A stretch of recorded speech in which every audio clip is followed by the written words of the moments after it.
When a pregnant woman's ex-husband corners her in a crowded Miami cafe to mock her swollen body and pathetic life, she thinks she's alone.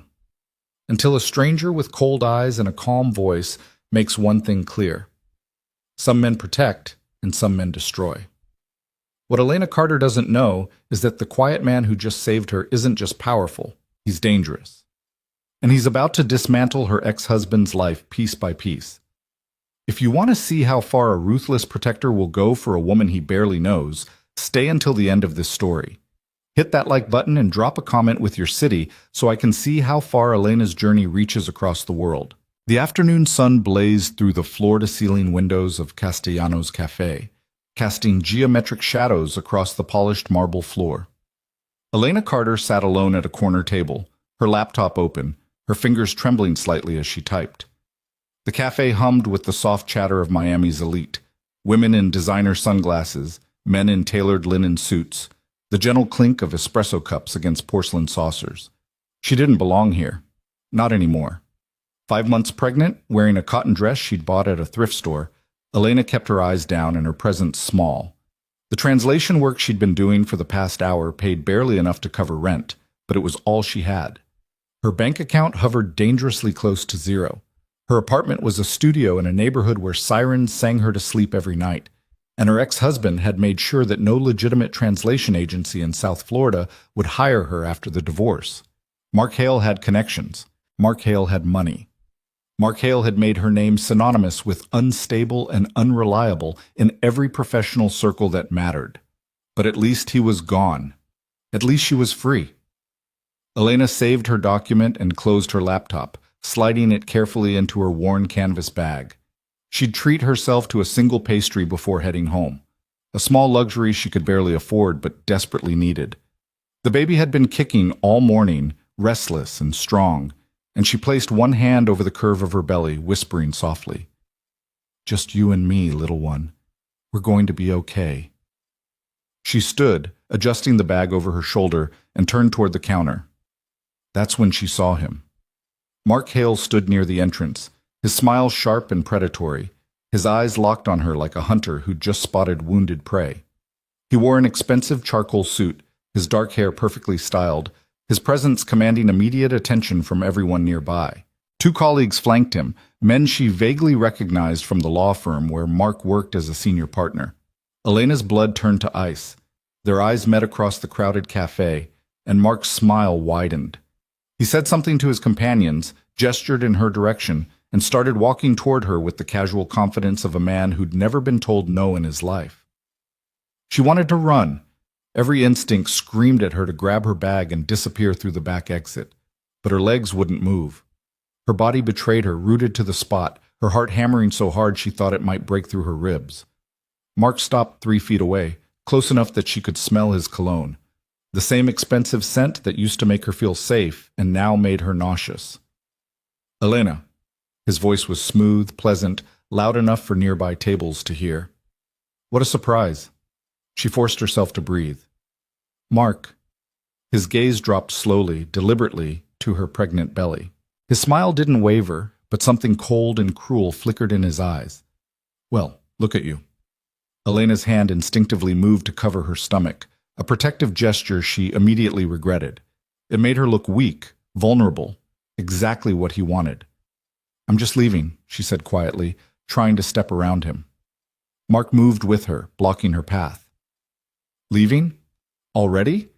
We haven't seen each other in what, 6 months? 7? He glanced back at his colleagues, who were watching with amused interest. "You'd think my ex-wife would have the courtesy to say hello properly." "Please move." "Please move," he repeated mockingly, his voice taking on a whiny, exaggerated tone. Several people at nearby tables had stopped their conversations, their attention drawn by the spectacle.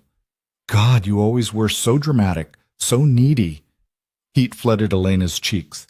She tried again to move past him, but Mark sidestepped smoothly, his body language casual, but his positioning strategic. He was enjoying this, the public nature of it, the audience. "I have to go," Elena said, hating the tremor in her voice. "Where? Back to that shithole apartment in Little Havana?" Mark's smile was venomous now, all pretense of friendliness gone. I drove past it last week, you know. Jesus Christ, Elena. That's where you're raising a kid? In that neighborhood? Her throat tightened. That's none of your business. None of my business, he repeated, shaking his head slowly. You know what's funny? When we were married, you had everything. A beautiful home, a car, security, respect. And you threw it all away because you couldn't handle a few rough patches. You cheated on me, Elena said, her voice barely above a whisper. For 2 years. Mark laughed, a genuine, delighted sound that made her skin crawl. Oh, here we go, still playing the victim, still making everything about your feelings. He leaned in closer, his voice dropping but still audible to anyone paying attention. You were never enough, Elena. In bed, in public, you were an embarrassment. Honestly, I did you a favor by stepping out. At least my mistresses knew how to satisfy a man. The words hit like physical blows. Elena felt tears burning behind her eyes, but she refused to let them fall. Not here. Not in front of him. Let me pass, she said, her voice stronger now despite the trembling in her hands. Or what? Mark's smile turned razor sharp. You'll call your lawyer? Oh wait, you can't afford one. You'll call the police? And tell them that your ex-husband said hello in a public cafe? He gestured broadly at the room. All these witnesses will confirm I've been nothing but polite. One of his colleagues laughed, a short, ugly sound that made Elena's humiliation complete. Mark's eyes dropped to her belly again, and this time his expression shifted into something that looked almost like disgust. Who's the father anyway? Some deadbeat who knocked you up and ran? Or did you even know his name?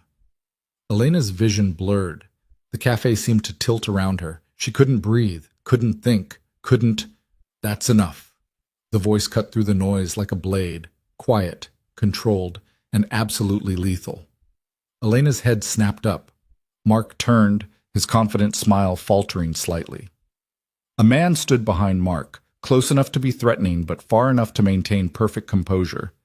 He was tall, several inches over 6 feet, with dark hair touched with silver at the temples, and eyes so pale they looked almost gray in the afternoon light. He wore a black suit that probably cost more than Elena's entire wardrobe, tailored to perfection, and he held himself with the kind of stillness that suggested violence was always an option but never the first choice. Everything about him radiated danger. I'm sorry, Mark said, his tone dripping with condescension. Were we disturbing you? The stranger didn't look at Mark. His eyes were fixed on Elena, and something in that gaze made her breath catch. It wasn't pity, it wasn't sympathy. It was recognition, as if he saw exactly what was happening and exactly what Mark was. You're leaving, the stranger said to Mark, his voice still quiet, still controlled. Now. Mark's face flushed red. Excuse me? Who the hell do you think you... Now, the stranger repeated, and this time there was something underneath the word. A promise, dark and absolute. Walk away, or I'll make you wish you had. The cafe had gone completely silent. Every conversation had stopped. Every eye was on the three of them. Mark's colleagues had taken a step back, their amusement replaced by uncertainty. Even Mark seemed to sense that he'd miscalculated. But his pride wouldn't let him retreat without trying to save face. This is a private conversation, Mark said, straightening to his full height, which still left him several inches shorter than the stranger. Between me and my ex-wife, it's none of your concern. She wants you to leave, the stranger said. That makes it my concern. And who are you supposed to be, her new boyfriend? Mark's laugh was forced now, brittle. Good luck with that. She's already pregnant with someone else's. The stranger moved. It happened so fast, Elena almost missed it. One moment he was standing still, the next his hand was on Mark's shoulder, his grip tight enough that Mark's confident expression shattered into something approaching fear.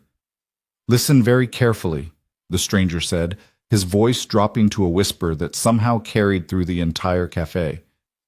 You're going to walk out that door, you're going to get in your car, and you're never going to speak to her again, not here, not anywhere. Do you understand me? Mark's face had gone pale. You can't... The stranger's grip tightened. Mark gasped, his knees buckling slightly. Do you understand me? The stranger repeated. Yes, Mark choked out. Yes, I understand. The stranger released him, stepping back smoothly. Mark stumbled, catching himself against a nearby chair, his professional composure completely destroyed. His colleagues were already heading for the door, abandoning him without a word. Mark shot Elena one last look, filled with hate and humiliation, before turning and walking quickly toward the exit, his shoulders hunched, his swagger gone. The cafe remained silent for another moment. Then, slowly, conversations resumed. Cups clinked, laughter returned, as if nothing had happened. Elena stood frozen, her bag clutched against her chest, her whole body shaking.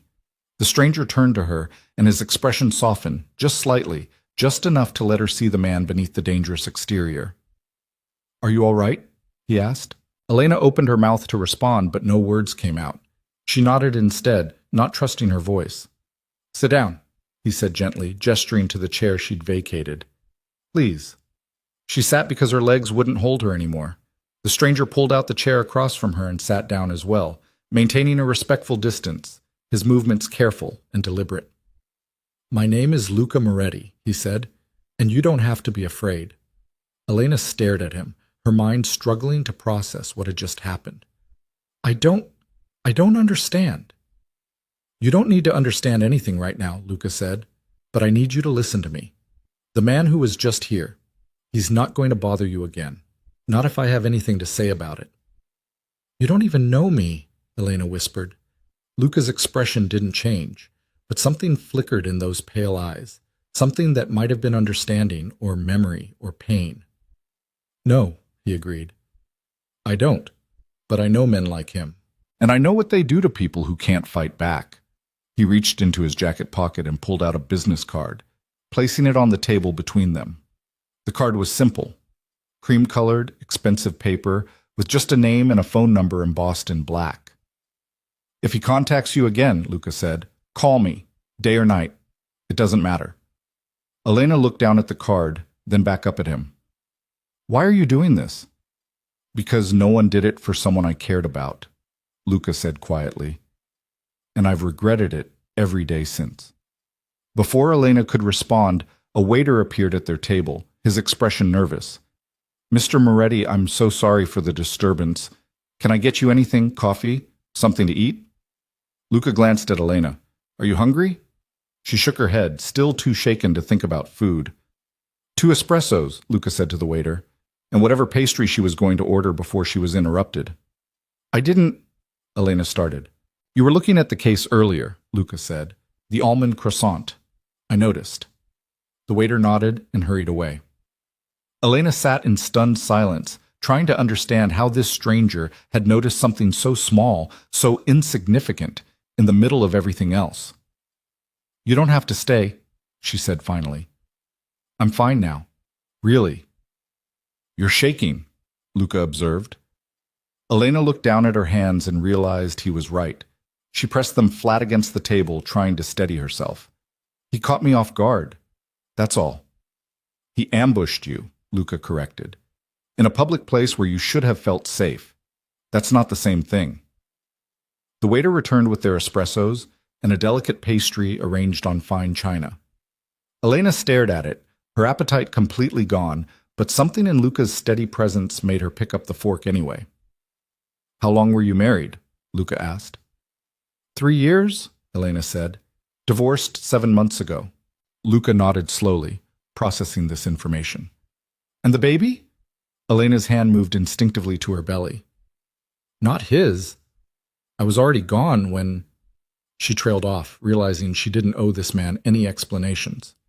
"You don't have to tell me," Luca said, reading her expression perfectly. "I'm not asking because I'm judging. I'm asking because I need to know if he's going to use the pregnancy as leverage." Elena's blood ran cold.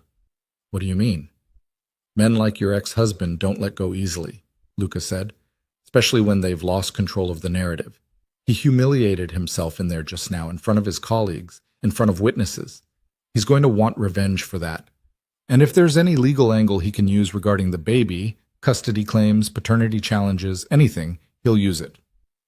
"The baby isn't his," Elena repeated, her voice firm. "He has no claim." "Legally, you're right," Luca said, "but that won't stop him from making your life hell while he tries to prove otherwise. Court dates, lawyers, stress you don't need while you're pregnant." Elena felt tears welling up again, and this time she couldn't stop them.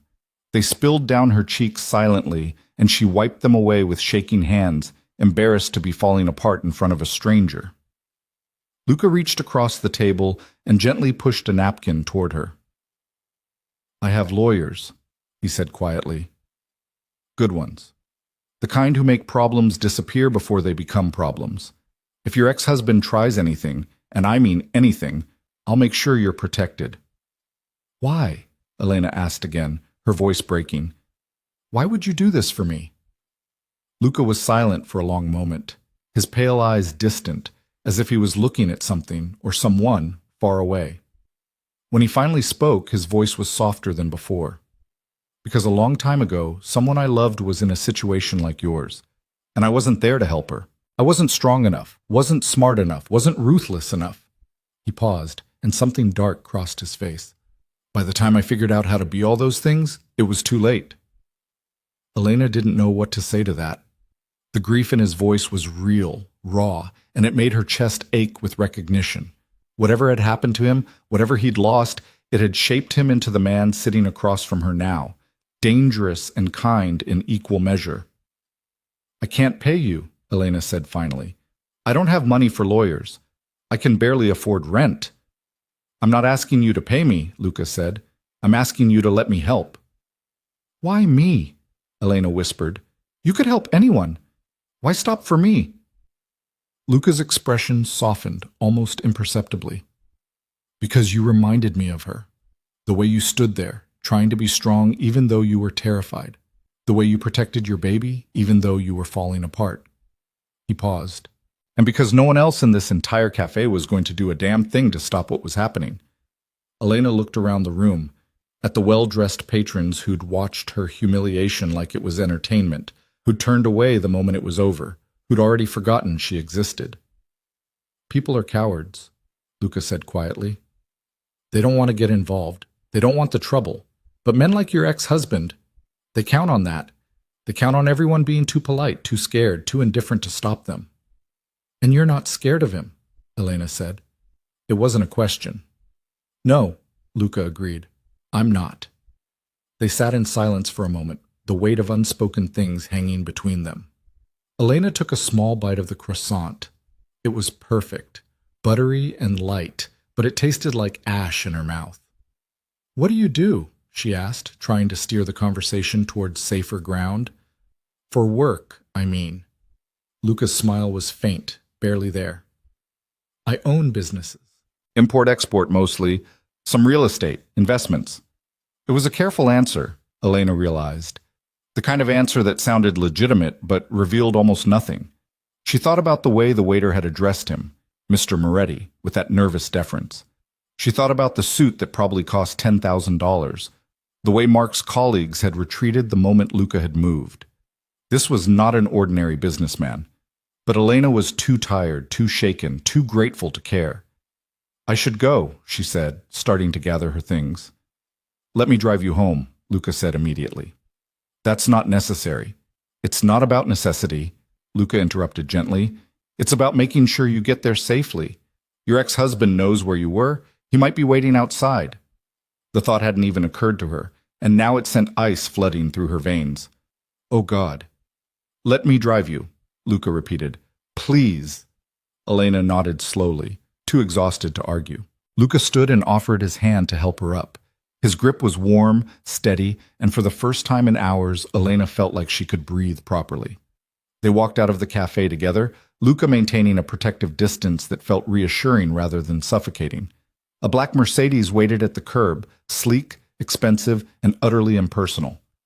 A driver stood beside it, his expression neutral, but his eyes sharp and watchful. "This is Elena," Luca said to the driver. "We're taking her home." The driver nodded and opened the back door. Elena hesitated for just a moment before sliding into the leather interior. Luca followed, settling into the seat beside her with the same careful distance he'd maintained in the cafe. "Where am I going?" the driver asked. Elena gave him her address, her voice small. She saw the driver's expression flicker, just for a second, and she knew what he was thinking. The neighborhood she lived in was rough, dangerous, Nothing like the world Luca Moretti clearly inhabited, but Luca didn't react at all. He simply nodded to the driver, who pulled smoothly into traffic.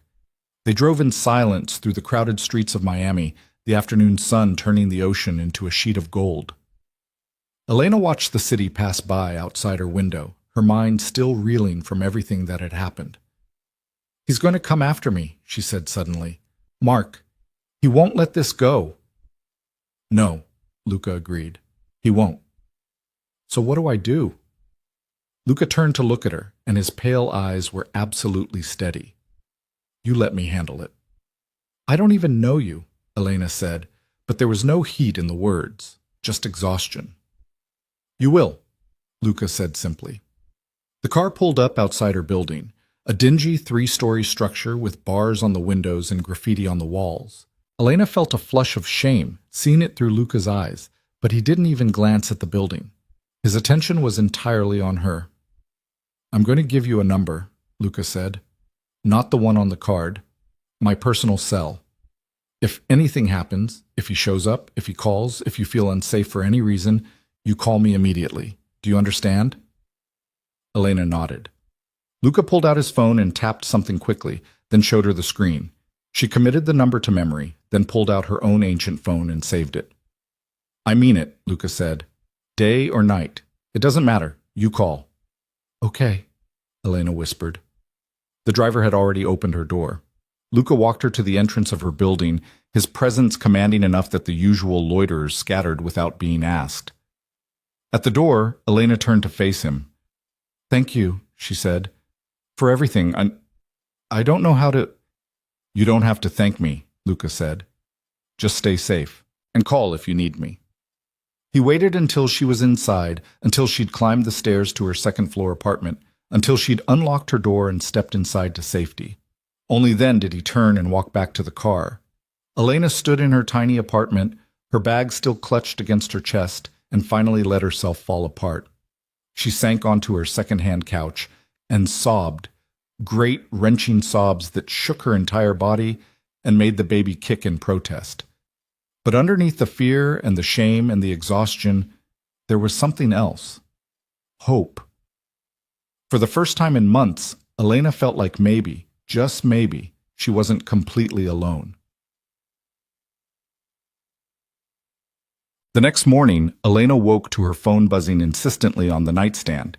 She grabbed it groggily, expecting a spam call, or maybe her landlord demanding rent. It was an email from a law firm she didn't recognize, Sterling and Associates. "Dear Ms. Carter, we have been retained to represent you in any legal matters that may arise concerning Mark Hale. Please contact our office at your earliest convenience to schedule a consultation. There will be no charge for our services. Sincerely, Jennifer Sterling Esquire." Elena read the email 3 times, her heart pounding. She hadn't retained any lawyers, she couldn't afford to retain any lawyers, but she knew exactly who had. She pulled up Luca's number, her finger hovering over the call button. What was she supposed to say? Thank you felt inadequate. This felt too big, too generous, too much from someone who owed her nothing. Before she could decide, another email arrived. This one had an attachment, a PDF that loaded slowly on her ancient phone. It was a job offer. From a translation company she'd never heard of, offering her freelance work at triple her current rate, with flexible hours and the option to work entirely from home. The contract was already drawn up, ready for her signature.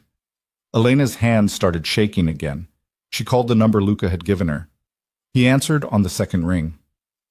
"Elena," he said, and she could hear the smile in his voice. "Good morning." "The lawyers," she said. "The job. This is too much." "It's exactly enough," Luca countered. "You need protection and you need income. I provided both." "But I can't." "You can," Luca interrupted gently. "And you will. Because you're smart and you're capable and you deserve to be treated with respect. All I did was open some doors. You'll do the rest." Elena felt tears burning again, but this time they weren't from fear or shame. "I don't know how to repay you." "Then don't," Luca said. "Just survive. Just take care of yourself and your baby. That's all I ask." There was a pause, and then Luca spoke again, his voice more serious. Has he contacted you? Mark? No, Elena said. Not yet. He will, Luca said. Men like him always do. When he does, I need you to document everything, save every message, record every call if you can. Florida is a two-party consent state, so you'll need to inform him he's being recorded, but do it anyway. The lawyers will need evidence. Okay? Elena said, trying to process all of this. And Elena? Luca's voice softened. You're not alone in this. Remember that. After they hung up, Elena sat on her couch for a long time, staring at the peeling paint on her ceiling and trying to understand what was happening to her life. A stranger had walked into a cafe and changed everything. She didn't know what Luca Moretti wanted from her, if he wanted anything at all. She didn't know if she could trust him or if this was all going to fall apart the moment she started to believe in it. But for the first time since her divorce, Elena felt like fighting back. And maybe, just maybe, she had a chance of winning. 3 days later, the other shoe dropped. Elena was working on a translation contract, one of the new ones Luca's mysterious company had sent her, when her phone rang. Unknown number. She answered cautiously. Hello? Elena Carter? The voice was professional, female, brisk. Yes? This is Rebecca Walsh from Hale and Morrison Legal. I'm calling on behalf of Mark Hale regarding a custody matter. Elena's blood turned to ice. Custody of what? Your unborn child, the woman said smoothly. Mr. Hale has filed a paternity claim and is seeking joint custody pending DNA testing after the birth. The baby isn't his, Elena said, her voice shaking with rage. We've been divorced for 7 months. I was already gone when I got pregnant. Be that as it may, Rebecca Walsh continued, her tone maddeningly calm, Mr. Hale is within his rights to request testing. We'll be filing the paperwork with the family court this week. You'll need to retain legal representation. What? I already have lawyers, Elena said coldly. There was a pause. I see. Well, I'm sure they'll be in touch with our office shortly. Have a good day, Miss Carter. The call disconnected. Elena sat frozen, her mind reeling. He was actually doing it. Mark was actually claiming a baby that wasn't his, just to hurt her, just to maintain control. She called Luca immediately. He filed for custody, she said the moment he answered, of a baby that isn't even his. I know, Luca said calmly. Jennifer Sterling called me 20 minutes ago. They've already filed a counter motion. Mark's claim will be dismissed before it ever reaches a courtroom. How can you be sure? Because the timeline doesn't support his claim, Luca said. You were legally separated and living apart when you conceived. There's no biological possibility that he's the father. Any judge will see that immediately. But the stress, Elena said, her voice breaking. The court dates. The lawyers. I can't. You won't have to do any of it, Luca interrupted. Sterling's team will handle everything. You just focus on staying healthy and taking care of yourself. Elena pressed her hand against her belly, feeling the baby move beneath her palm. Why is he doing this? Because he's a narcissist who can't accept that you don't need him anymore, Luca said bluntly, and because he thinks he can still control you through fear and intimidation. It's working, Elena whispered. No, Luca said firmly, it's not, because you're not facing him alone this time, and you're not going to let him win. That night, Elena couldn't sleep. She lay in her narrow bed staring at the ceiling, listening to the sounds of her neighborhood, sirens and shouting and the endless pulse of traffic. The baby kicked restlessly, as if sensing her anxiety. Her phone lit up with a text message. Unknown. Number. You think you're so smart getting lawyers involved, but you're still the same pathetic woman I married, still weak, still useless. You can't win against me, Elena. You never could. Elena's hands shook as she read it.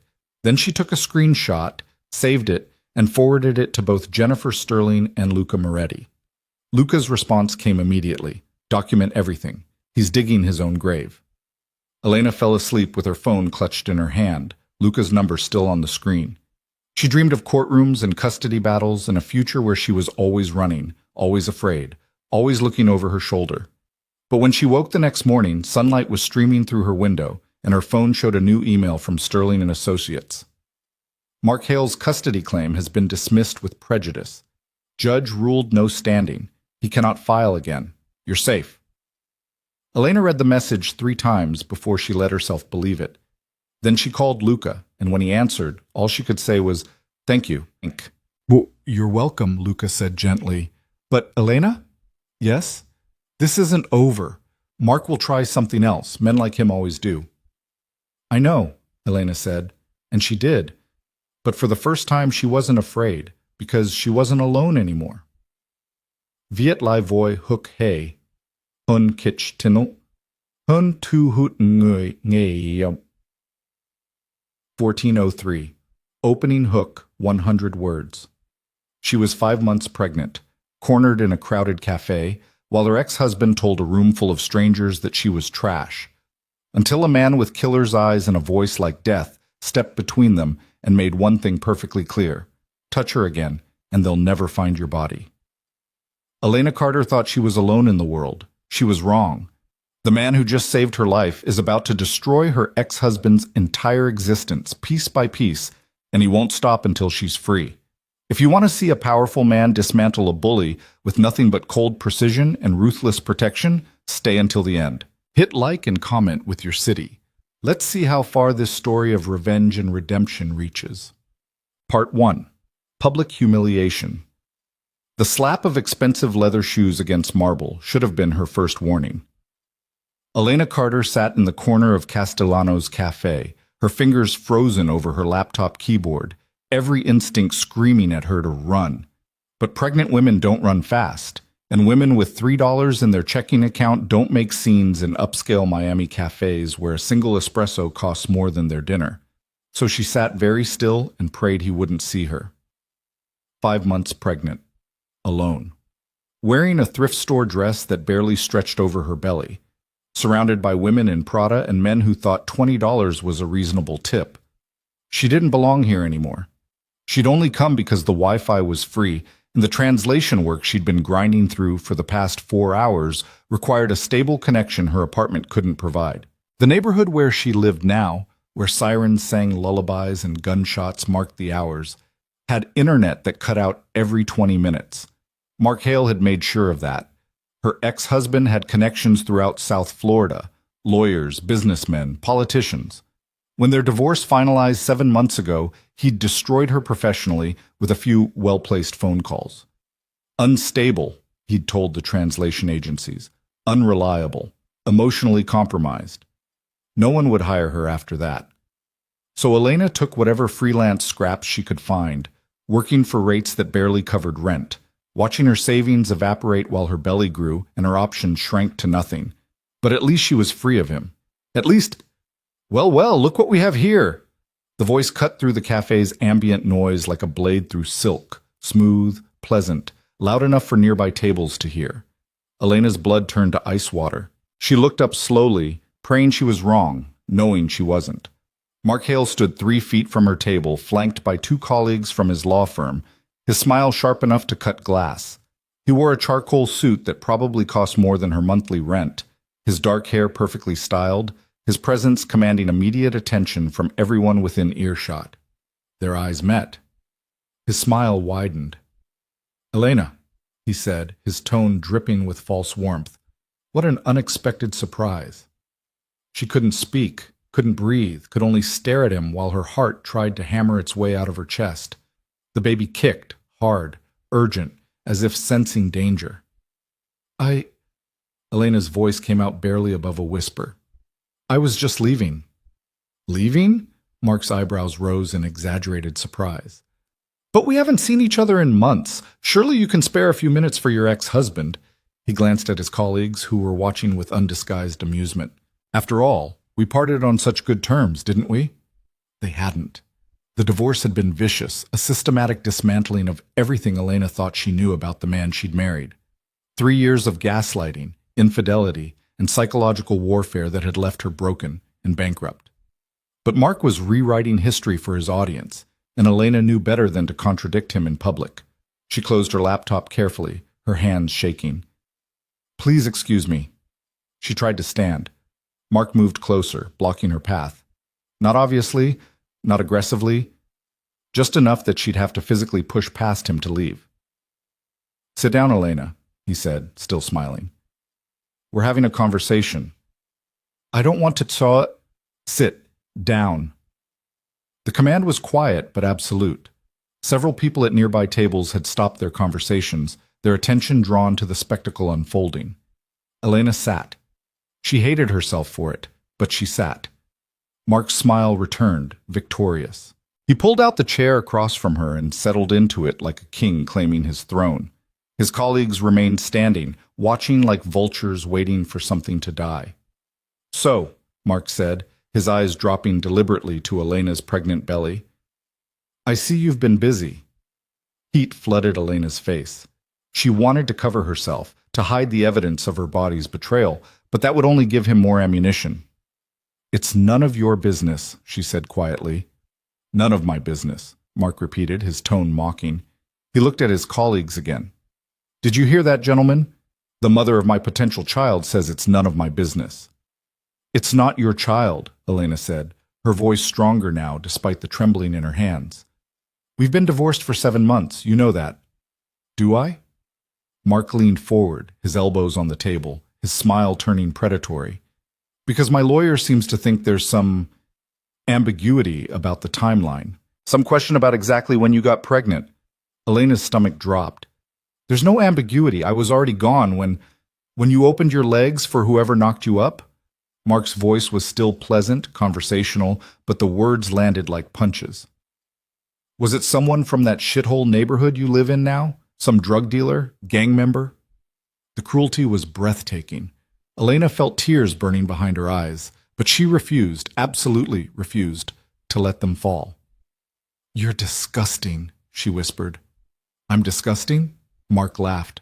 A genuine, delighted sound that made several nearby patrons smile reflexively. "That's rich coming from you. Tell me, Elena, does the father even know, or did you conveniently forget to mention it?" One of his colleagues snickered. Elena's vision blurred. The cafe seemed to tilt around her, the walls pressing in, the air too thick to breathe. "Let me paint you a picture," Mark continued, settling back in his chair like he was about to deliver a closing argument. 7 months ago, you left me, claimed I was abusive, claimed I was unfaithful, dragged my name through the mud during the divorce proceedings. He ticked each point off on his fingers. Now here you are, pregnant, broke, living in a neighborhood where people get shot for their shoes, and you want me to believe this baby just magically appeared? I never said— "You know what I think," Mark interrupted. "I think you got pregnant while we were still married. I think you were cheating on me and got caught. I think that's why you left in such a hurry." "That's not true." Elena's voice rose, drawing more attention. Several people had pulled out their phones. Perfect. This would be on social media within the hour. "Prove it," Mark said, his smile razor sharp. "Prove the baby isn't mine." "DNA tests won't be possible until after the birth," Mark finished, "which means for the next 4 months, there's reasonable doubt. Which means I have grounds to file for custody. Which means you're going to spend the rest of your pregnancy in court, fighting me, draining whatever pathetic resources you have left." The trap closed around her like steel jaws. Elena couldn't breathe, couldn't think. This was exactly what Mark wanted, to control her, to torture her, to remind her that even divorced, even free, she would never escape him. "Look at you," Mark said softly, his eyes roaming over her with undisguised contempt. 5 months pregnant, and you still can't afford decent clothes. Can't afford a decent apartment. Can't afford to take care of yourself, let alone a baby. He leaned forward again. "What kind of mother are you going to be, Elena? What kind of life can you possibly give that child?" The words hit like physical blows, because they were the same questions that kept Elena awake at night. The same fears that clawed at her every time she looked at her bank account, or heard gunshots outside her window, or felt the baby kick and wondered how she was possibly going to do this alone. "Please," she whispered, hating the way her voice broke. "Please, just leave me alone." "Leave you alone?" Mark's voice rose slightly, just enough for the entire cafe to hear. "You took 3 years of my life, Elena. 3 years I spent trying to fix you, trying to make you into someone worthy of the life I was giving you, and you threw it all away because you couldn't handle a few rough patches. You cheated on me, Elena said, tears finally spilling down her cheeks. For 2 years, with at least 3 different women. I sought companionship elsewhere because my wife was frigid and useless in bed, Mark snapped, his composure cracking just slightly. You want to play the victim? Fine. But everyone in this room knows the truth. You were never enough, Elena. Not smart enough. Not pretty enough. Not woman enough to satisfy a real man. The cafe had gone completely silent. Elena sat frozen, drowning in humiliation, her whole body shaking. Mark stood abruptly, his colleagues following suit. Enjoy your poverty, he said loud enough for everyone to hear. Enjoy raising that bastard alone in whatever hellhole will rent to you. And when you're ready to admit you need me, when you're ready to come crawling back, we'll talk about terms. He turned to walk away. And that's when the air in the room changed. It happened so subtly that Elena almost missed it. A shift in pressure. A sudden, absolute silence that had nothing to do with shock and everything to do with fear. Mark stopped walking. His colleagues took a step back. And a voice, quiet, controlled, and more dangerous than anything Elena had ever heard, cut through the tension like a blade. Touch her again, and they'll never find your body. Elena's head snapped up. A man stood behind Mark, so close they were almost touching. Tall, at least 6'3", with dark hair touched with silver at the temples, and eyes so pale they looked almost colorless in the afternoon light. He wore a black suit tailored to perfection, and he held himself with the kind of absolute stillness that suggested violence was always an option, but never the first choice.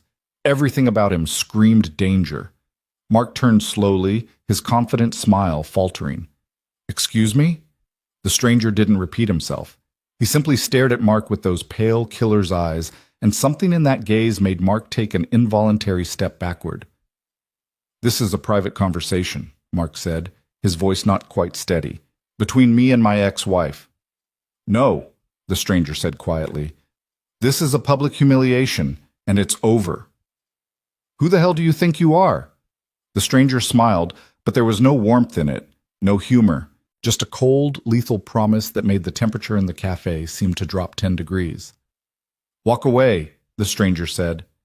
"Now, or I'll make you wish you had." Mark's face flushed red. His colleagues were already backing toward the exit, abandoning him without a word.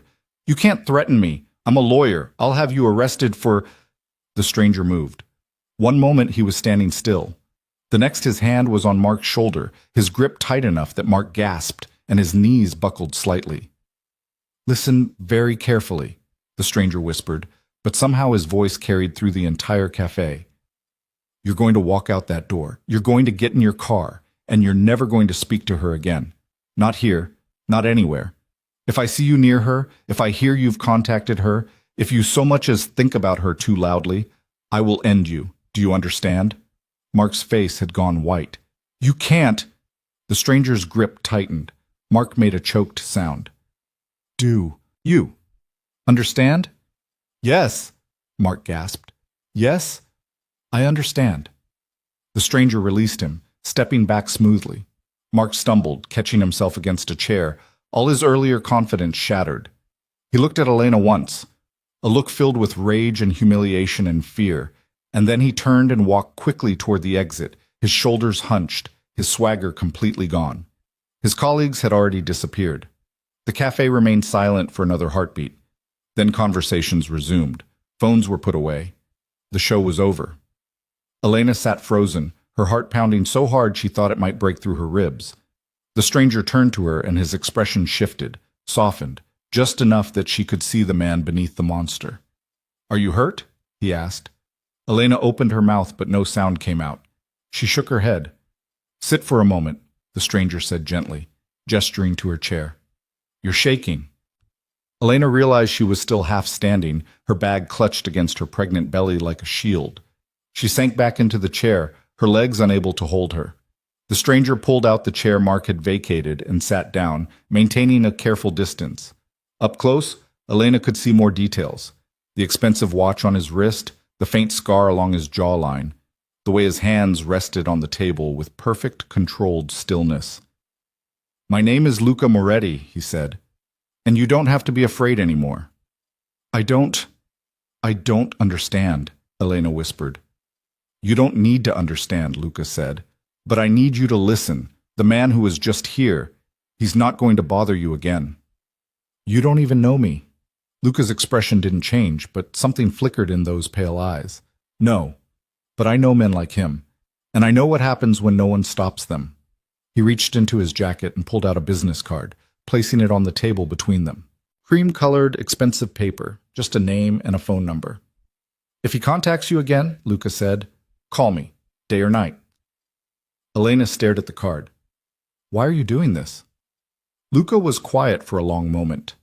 When he spoke, his voice was softer. Because someone I loved was once in your position, and I wasn't there to protect her. I wasn't strong enough yet. By the time I learned how to be dangerous, it was too late.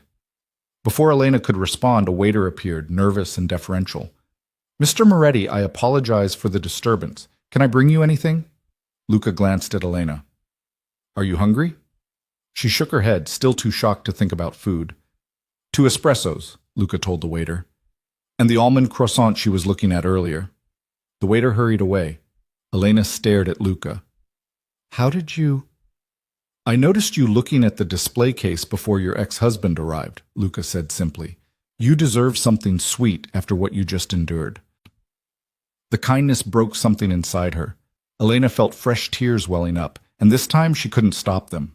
They spilled down her cheeks silently while she pressed her hands against the table, trying to hold herself together.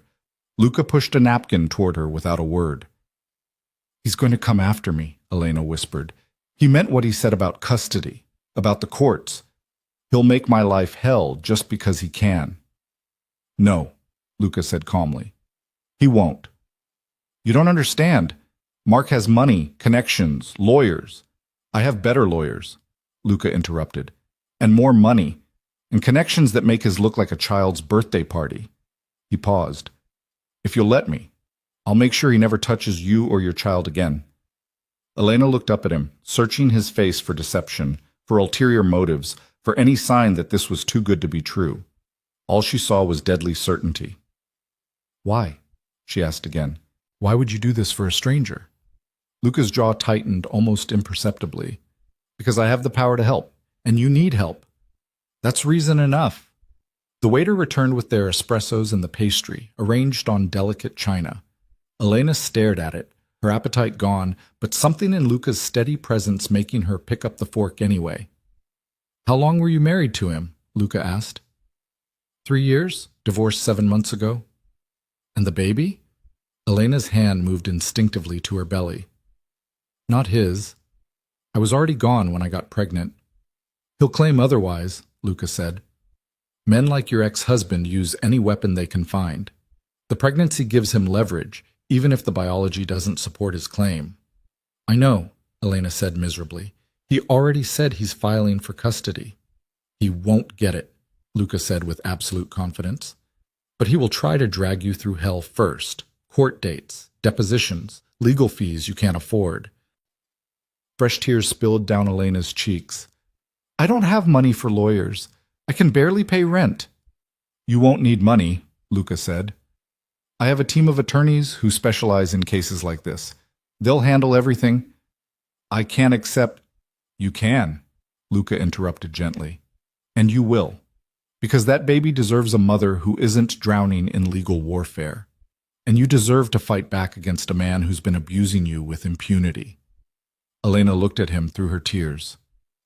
What do you want from me? Nothing, Luca said, except for you to let me help.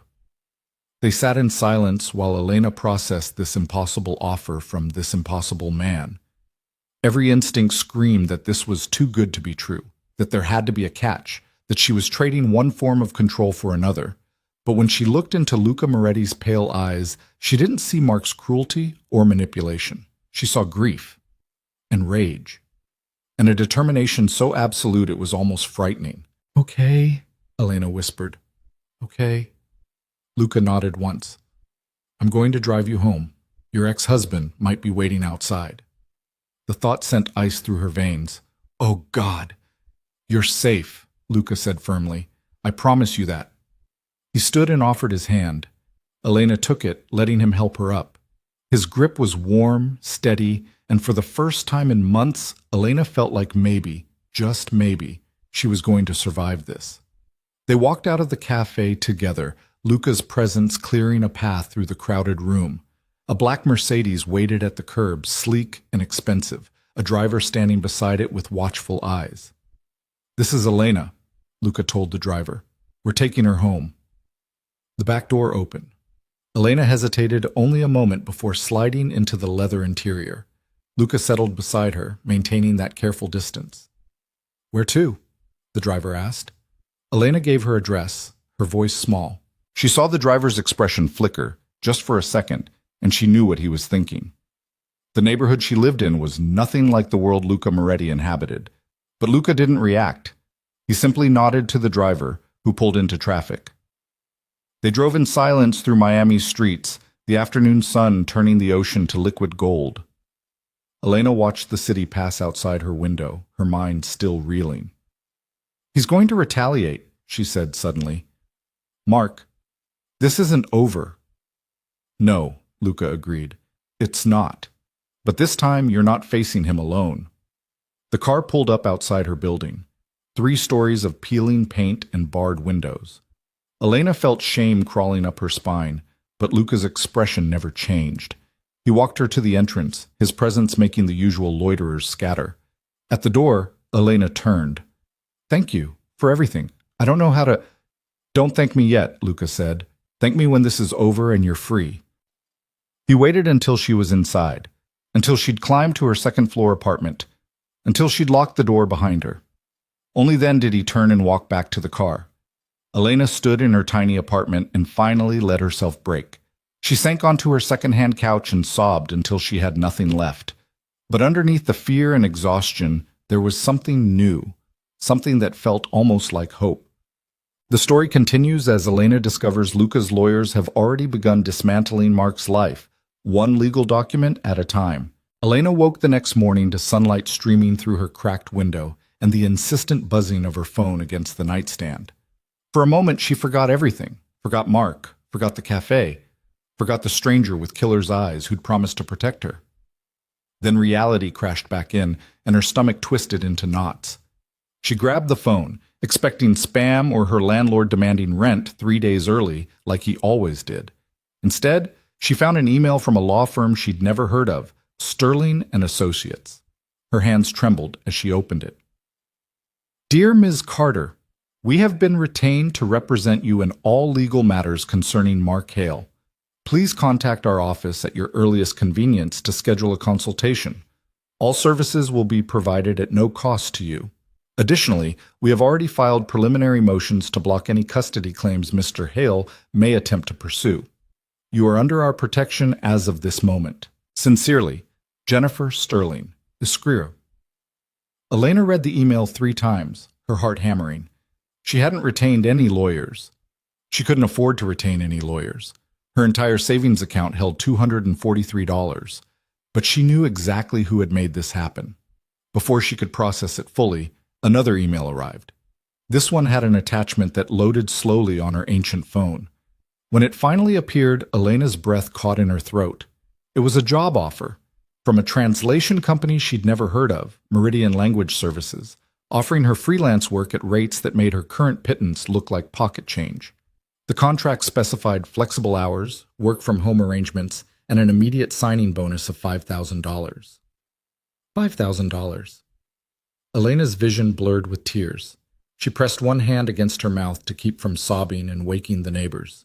The baby kicked, as if celebrating, and Elena laughed, a broken, disbelieving sound that turned into a sob halfway through. She pulled up Luca's number with shaking fingers, staring at it for a long moment. What was she supposed to say? This felt too big, too generous, too much from someone who owed her nothing. The phone rang in her hand, making her jump. Unknown number. Elena's stomach dropped. She almost didn't answer, but something made her thumb hit the accept button. "Ms. Carter?" A woman's voice, crisp and professional. "This is Jennifer Sterling. I wanted to reach out personally to discuss your case." Elena's voice came out hoarse. I got your email. Good. I know this is overwhelming, but I need you to understand something very clearly.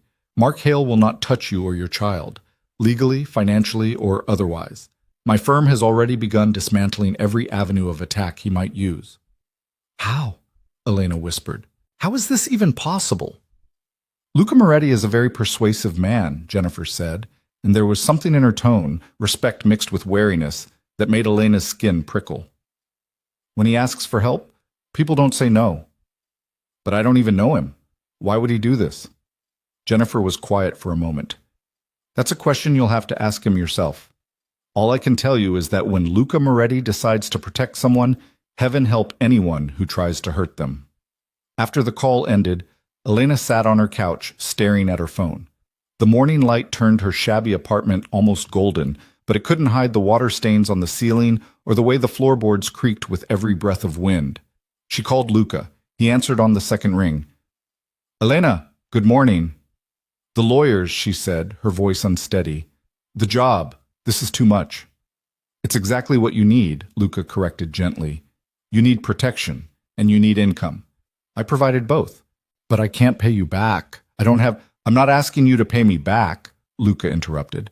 I'm asking you to accept help. There's a difference. Elena pressed her hand against her pregnant belly, feeling the baby move beneath her palm. Why are you doing this? Luca was quiet for a long moment. When he spoke, his voice was softer than she'd heard it before. Because I know what it's like to watch someone suffer and be powerless to stop it. And I swore I'd never let that happen again if I had the means to prevent it. Who did you lose?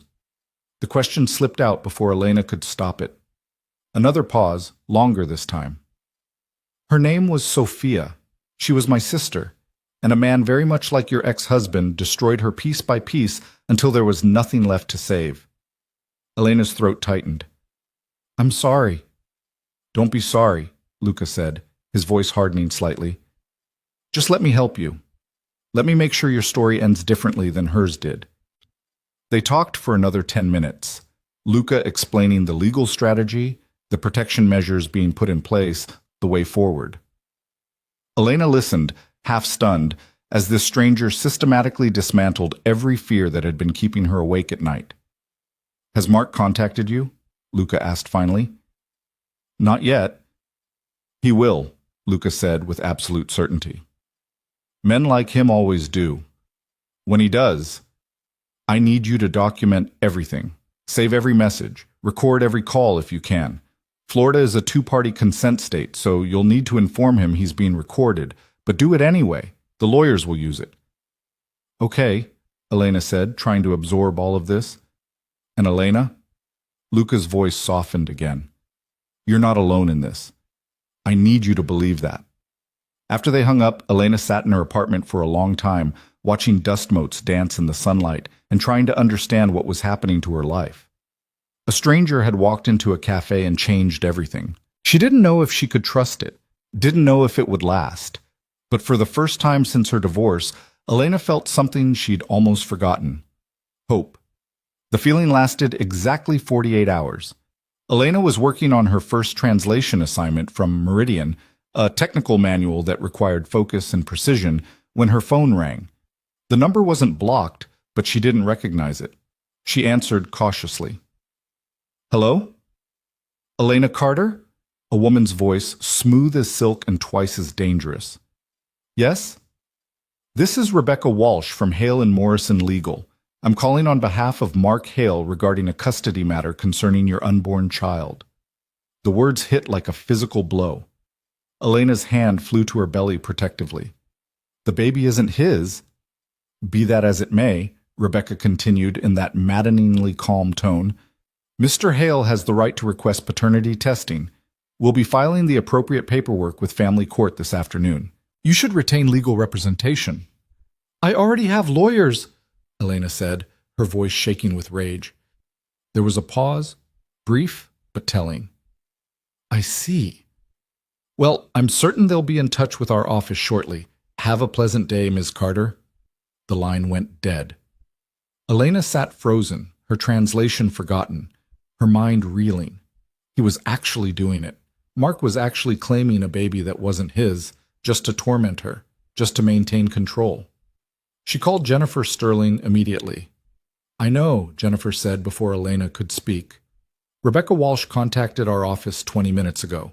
We've already filed counter motions. Mark's claim will be dismissed." "How can you be sure?" "Because the timeline doesn't support his allegation," Jennifer explained. "You were legally separated and living apart when you conceived. There's no biological possibility. Any judge will see that immediately." "But the stress," Elena said, her voice breaking. "The court dates. Having to see him again." "You won't," Jennifer interrupted firmly. "My team will handle everything. You focus on staying healthy." Elena wanted to believe her, wanted to trust that Luca's lawyers could make this nightmare disappear. But years of marriage to Mark had taught her that he always found a way to win. That night, Elena couldn't sleep. She lay in her narrow bed, one hand on her belly, listening to the sounds of her neighborhood, sirens and shouting and bass that rattled her windows. The baby kicked restlessly, as if sensing her anxiety. Her phone lit up at 2:17 in the morning. Unknown. Number: "You really think some fancy lawyers are going to save you? You're still the same pathetic woman I married. Still weak, still worthless. This baby should have been mine, Elena. We both know that. And I'm going to prove it." Elena's hands shook as she read the message. Then, following Luca's instructions, she took a screenshot, saved it to a folder she'd created specifically for this purpose, and forwarded it to both Jennifer Sterling and Luca Moretti. Luca's response came within 60 seconds. "He's panicking. Good. Keep documenting. We're building a case that will bury him." Elena fell asleep with her phone clutched in her hand, Luca's number still on the screen, feeling slightly less alone than she had an hour before. She dreamed of courtrooms and custody battles, and a future where she was always running, always afraid, always looking over her shoulder for Mark's next attack. When she woke the next morning, another email from Sterling and Associates was waiting. "Mark Hale's custody claim dismissed with prejudice. Judge ruled no legal standing. He cannot file again regarding this child. Documentation of his harassment forwarded to appropriate authorities. You are safe, Ms. Carter." Elena read the message 5 times before she let herself believe it. Then she called Luca, and when he answered, all she could manage was, "Thank you." "You're welcome," Luca said. "But Elena, this isn't over. Mark will try something else. Men like him always do." "I know," Elena said, and she did, but somehow the knowledge didn't terrify her the way it had before. Because she wasn't alone anymore. 3 days later, Elena received her first payment from Meridian Language Services. $5,000 appeared in her checking account like magic, transforming her financial situation from desperate to merely precarious. She paid her rent 2 months in advance, bought groceries without calculating every penny, replaced the shoes that had been falling apart for 6 weeks, and for the first time in months, she let herself imagine a future where she and her baby might actually be okay. She was walking home from the grocery store, bags balanced awkwardly around her pregnant belly, when a black Mercedes pulled up beside her. Elena's heart jumped into her throat until she recognized the driver, the same man who'd driven her home from the cafe. The back window rolled down, and Luca Moretti looked out at her, his pale eyes concerned. "Let me give you a ride. You shouldn't be carrying all that." Elena wanted to refuse, wanted to prove she could handle things on her own, but her feet were swelling, her back was killing her, and the afternoon heat was brutal. "Okay," she said. "Thank you." The driver got out and took her grocery bags while Luca opened the door from inside. Elena slid into the leather interior, grateful for the air conditioning and the chance to sit down. "You should have called me," Luca said as the car pulled into traffic. "I would have sent someone to help with the shopping." "I can't call you every time I need something," Elena protested. "You've already done too much." "There's no such thing as too much when it comes to making sure you and your baby are safe," Luca said firmly. He studied her face, his expression unreadable. "You look tired." "I am tired," Elena admitted, "but I'm also working. The translation jobs from Meridian are good, really good." Something that might have been satisfaction flickered across Luca's face. "I'm glad." They drove in silence for a moment. Elena watched Miami pass by outside the window, the stark contrast between the wealthy neighborhoods near the coast and the struggling areas inland. Her apartment complex appeared too quickly, and Elena felt an unexpected reluctance to leave the safety of Luca's presence. "Can I ask you something?" she said as the car pulled up outside her building. "Of course." "Your sister, Sophia, what happened to her?" Luca's expression went completely still. For a moment, Elena thought he wasn't going to answer. Then he spoke, his voice carefully controlled. "She married a man who seemed perfect, charming, successful, respected in the community. By the time she realized what he really was, she was trapped, isolated from everyone who might have helped her. He destroyed her self-worth, her friendships, her career. And when she finally found the courage to leave, Luca's jaw tightened. He killed her, made it look like suicide. I was 23 years old and powerless to do anything about it." Elena's hand flew to her mouth. "Oh God, Luca, I'm so sorry." "I learned two things from Sophia's death," Luca continued, his voice hard as steel. "First, that respectability is often a mask for monsters, and second, that power without the will to use it is worthless. So I spent the next 20 years acquiring both." Elena looked at him, really looked at him, and saw the truth written in every line of his face. Luca Moretti was dangerous because he'd chosen to be, because someone he loved had needed a monster to protect her, and he'd arrived too late. "Is that why you helped me?" Elena asked softly. "Because I reminded you of her?" "Partly," Luca admitted, "but also because I saw a woman fighting to survive despite impossible odds, and I have the power to change those odds. That's reason enough." The driver opened Elena's door. Luca got out as well, gesturing for the driver to bring the grocery bags. He walked Elena to her building entrance, carrying most of the groceries himself despite her protests. At her apartment door, he set the bags down and looked at her seriously. "I want to ask you something, and I need you to think about it before you answer." Elena's heart rate picked up. "Okay." "Your apartment," Luca said carefully. "It's not safe. The neighborhood, the building itself. You shouldn't be here, especially not pregnant." "I can't afford anything better," Elena said, shame coloring her voice. "I own several properties," Luca continued. "Secure buildings with good security systems. I have a furnished apartment available in Coral Gables, 2 bedrooms, safe neighborhood, close to hospitals. I'd like you to move there." Elena stared at him. "I can't accept that. It's too much. Way too much." "The apartment is sitting empty," Luca said, "and you need a safe place to raise your child. This isn't charity, Elena. This is practical." "What would I owe you?" Elena asked bluntly. "Nothing in life is free, especially not from men with your kind of money." Luca's expression didn't change, but something flickered in his eyes. Respect, maybe, or approval. "You'd owe me nothing. No rent, no obligations. Just a safe place to live until you're back on your feet." "I don't understand you," Elena whispered. "You don't even know me. Why are you doing all this?" "Because I can," Luca said simply. "Because you need help, and because I refuse to stand by and watch another woman suffer when I have the power to prevent it." He paused. "But I won't force you. Think about it. If you decide you want to move, call me. The offer stands as long as you need it." He left her standing in her doorway, surrounded by grocery bags, her mind spinning with impossible possibilities. Elena didn't sleep that night. She lay awake, listening to the sounds of her neighborhood.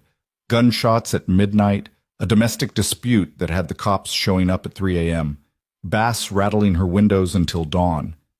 She thought about the baby growing inside her, about the future she was trying to build, about whether pride was worth more than safety. At 7 in the morning, she called Luca. "I'll take the apartment," she said when he answered, "if the offer's still open." "It is," Luca said, and she could hear the satisfaction in his voice. "I'll have everything arranged by this afternoon."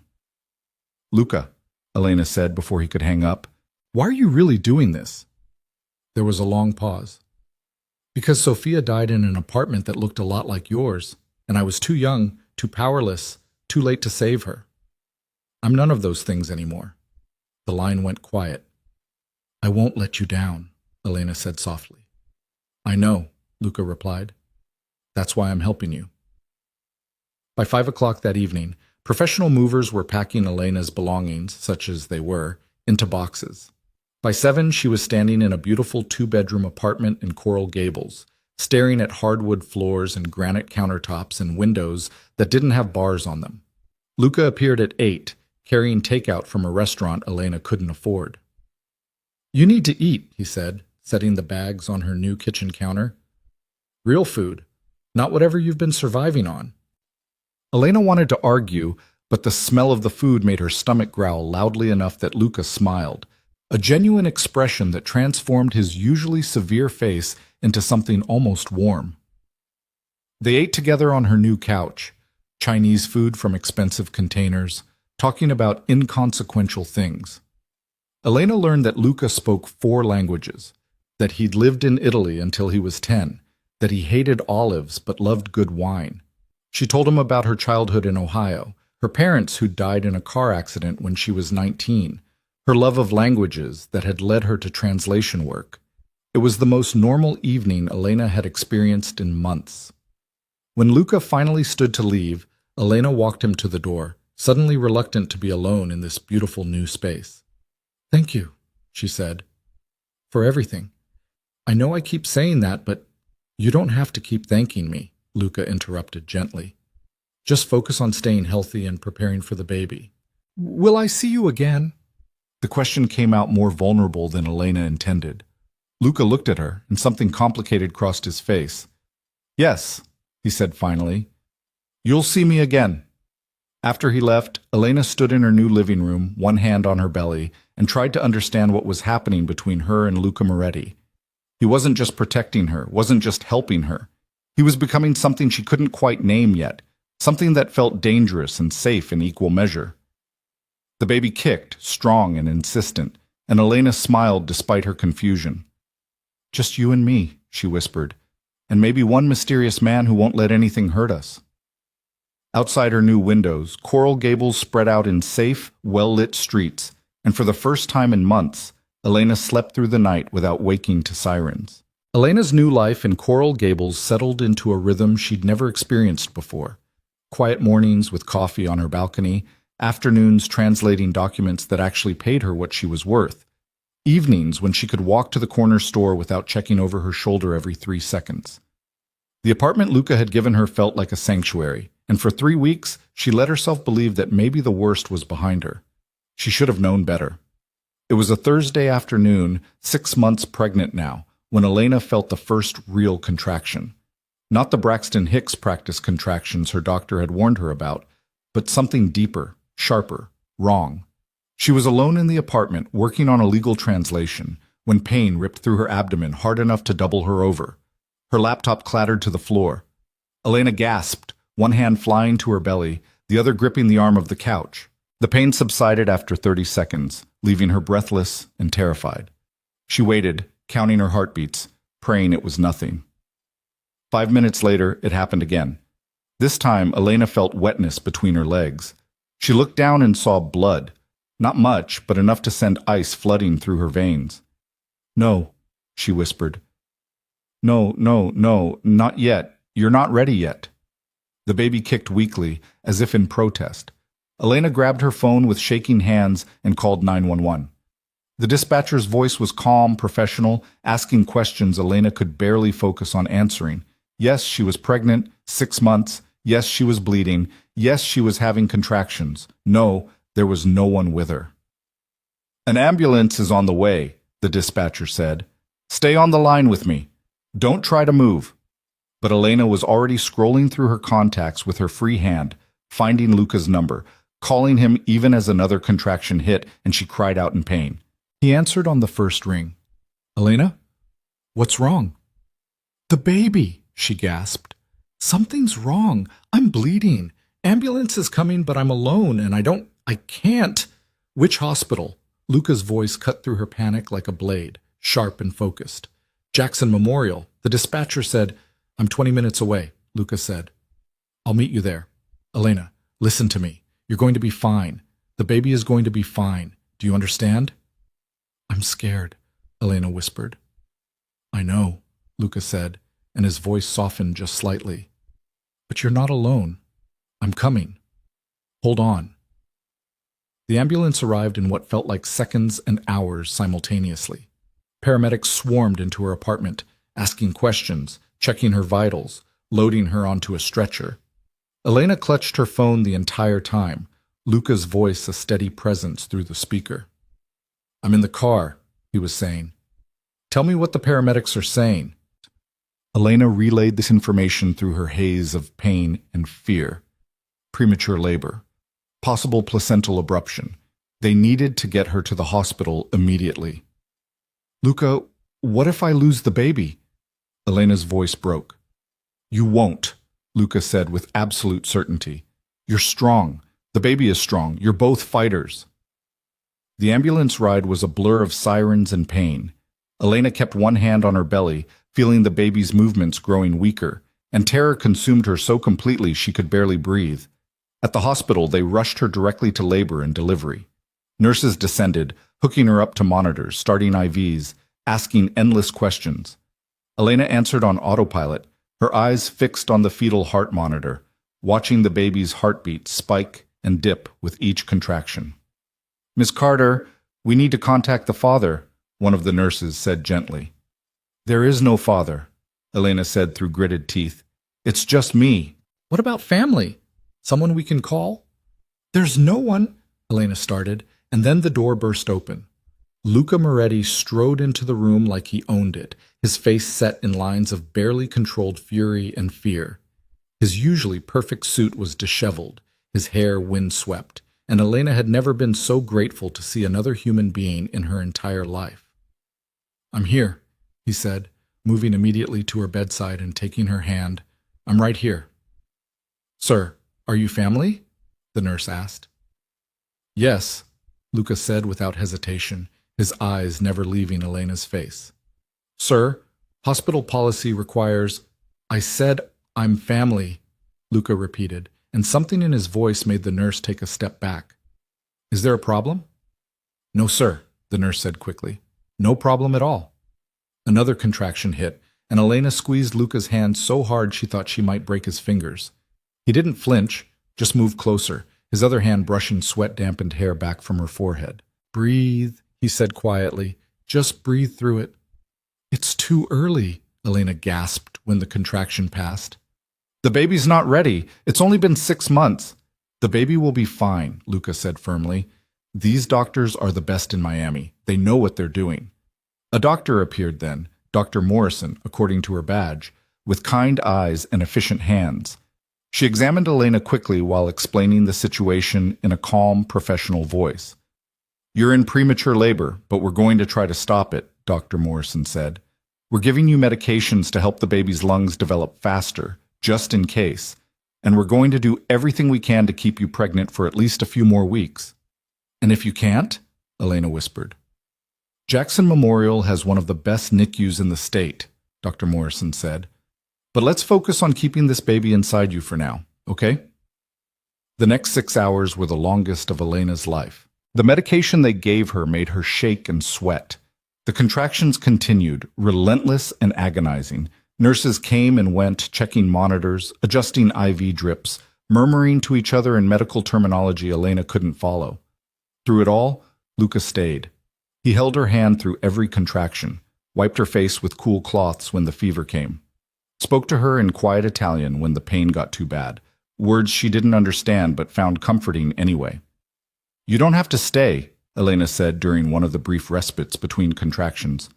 "I know you have other things." "There is nothing more important than this," Luca interrupted. "Than you, than making sure you and this baby survive." "Why?" Elena asked, the question that had been haunting her for weeks finally breaking free. "Why do you care so much about me?" Luca was quiet for a long moment, his pale eyes distant. "Because Sophia's baby died with her, and I wasn't there to save either of them." Elena's breath caught. "She was pregnant?" 4 months, Luca said, his voice rough with old grief. "I didn't even know until after. She'd been hiding it from everyone, too afraid of what her husband would do." His grip on Elena's hand tightened. "So yes, I care, because I failed them, and I will not fail you." Before Elena could respond, another contraction hit, the worst one yet. She cried out, her back arching off the bed, and suddenly alarms were blaring and nurses were rushing in. "The baby's heart rate is dropping," someone shouted. Dr. Morrison appeared, her face serious. We need to do an emergency C-section, now. No, Elena gasped. It's too early. If we don't deliver now, you could both die, Dr. Morrison said bluntly. Elena, I need you to trust me. Terror consumed her. Elena looked at Luca, searching his face for something. Reassurance, hope, anything. You can do this, Luca said, his voice steady despite the chaos erupting around them. You're the strongest person I've ever met, and I will be right here when you wake up. Promise? Elena whispered. I promise. They wheeled her toward the operating room, Luca walking alongside the gurney until they reached the doors marked Authorized Personnel Only. He squeezed her hand one last time, then let go. I'll be waiting, he said. I'm not going anywhere. The last thing Elena saw before the anesthesia pulled her under was Luca's face, fierce and determined and absolutely certain that she was going to survive this. She had to survive. For the baby. For herself. And maybe, just maybe, for the dangerous man who'd promised to protect her. Elena woke to the sound of beeping machines and hushed voices. Her body felt heavy, disconnected, wrong. For a moment she couldn't remember where she was or why everything hurt. Then memory crashed back in, and panic seized her. The baby, she tried to say, but her throat was too dry, her voice a broken rasp. Shh, you're okay. Luca's voice close and familiar. His hand found hers, warm and steady. Don't try to talk yet. Elena forced her eyes open. The recovery room swam into focus, bright lights, medical equipment, Luca sitting in a chair pulled right up against her bed. He looked exhausted, his expensive suit rumpled, dark circles under his eyes. But he was smiling, actually smiling. The baby? Elena managed to croak. A boy, Luca said, and his voice was thick with emotion. 3 pounds, 2 ounces, small, but strong. He's in the NICU, and the doctors say he's doing better than expected. Relief flooded through Elena so powerfully she started to cry. Luca immediately moved closer, his hand cupping her face gently. He's okay, Luca repeated. He's fighting, just like his mother. I want to see him, Elena said through her tears. Soon, Luca promised. As soon as you're strong enough, they'll take you to him. But Elena, you need to rest first. You lost a lot of blood during the surgery. You scared the hell out of everyone. How long was I out? 4 hours, Luca said. Longest 4 hours of my life. Elena looked at him, really looked at him, and saw the fear he'd been carrying written all over his face. You stayed. I told you I would, Luca said simply. I don't break promises. A nurse came in then, checking Elena's vitals and explaining the recovery process. She'd need to stay in the hospital for at least a few days. The baby would be in the NICU for weeks, maybe months. There would be challenges ahead. But he was alive. They were both alive. 2 hours later, they wheeled Elena down to the NICU in a wheelchair, Luca walking beside her, one hand on her shoulder. The NICU was a maze of isolettes and monitors, and tiny, impossibly fragile babies fighting for their lives. Elena's son was in isolette number 7. She stared at him through the clear plastic, and her heart shattered and reformed all at once. He was so small, no bigger than a loaf of bread, his skin nearly translucent, his chest rising and falling with mechanical assistance. Wires and tubes connected him to machines that beeped and hummed. But he was beautiful. Perfect. Hers. Can I touch him? Elena whispered to the NICU nurse. Of course, the nurse said kindly, opening the isolette's portholes.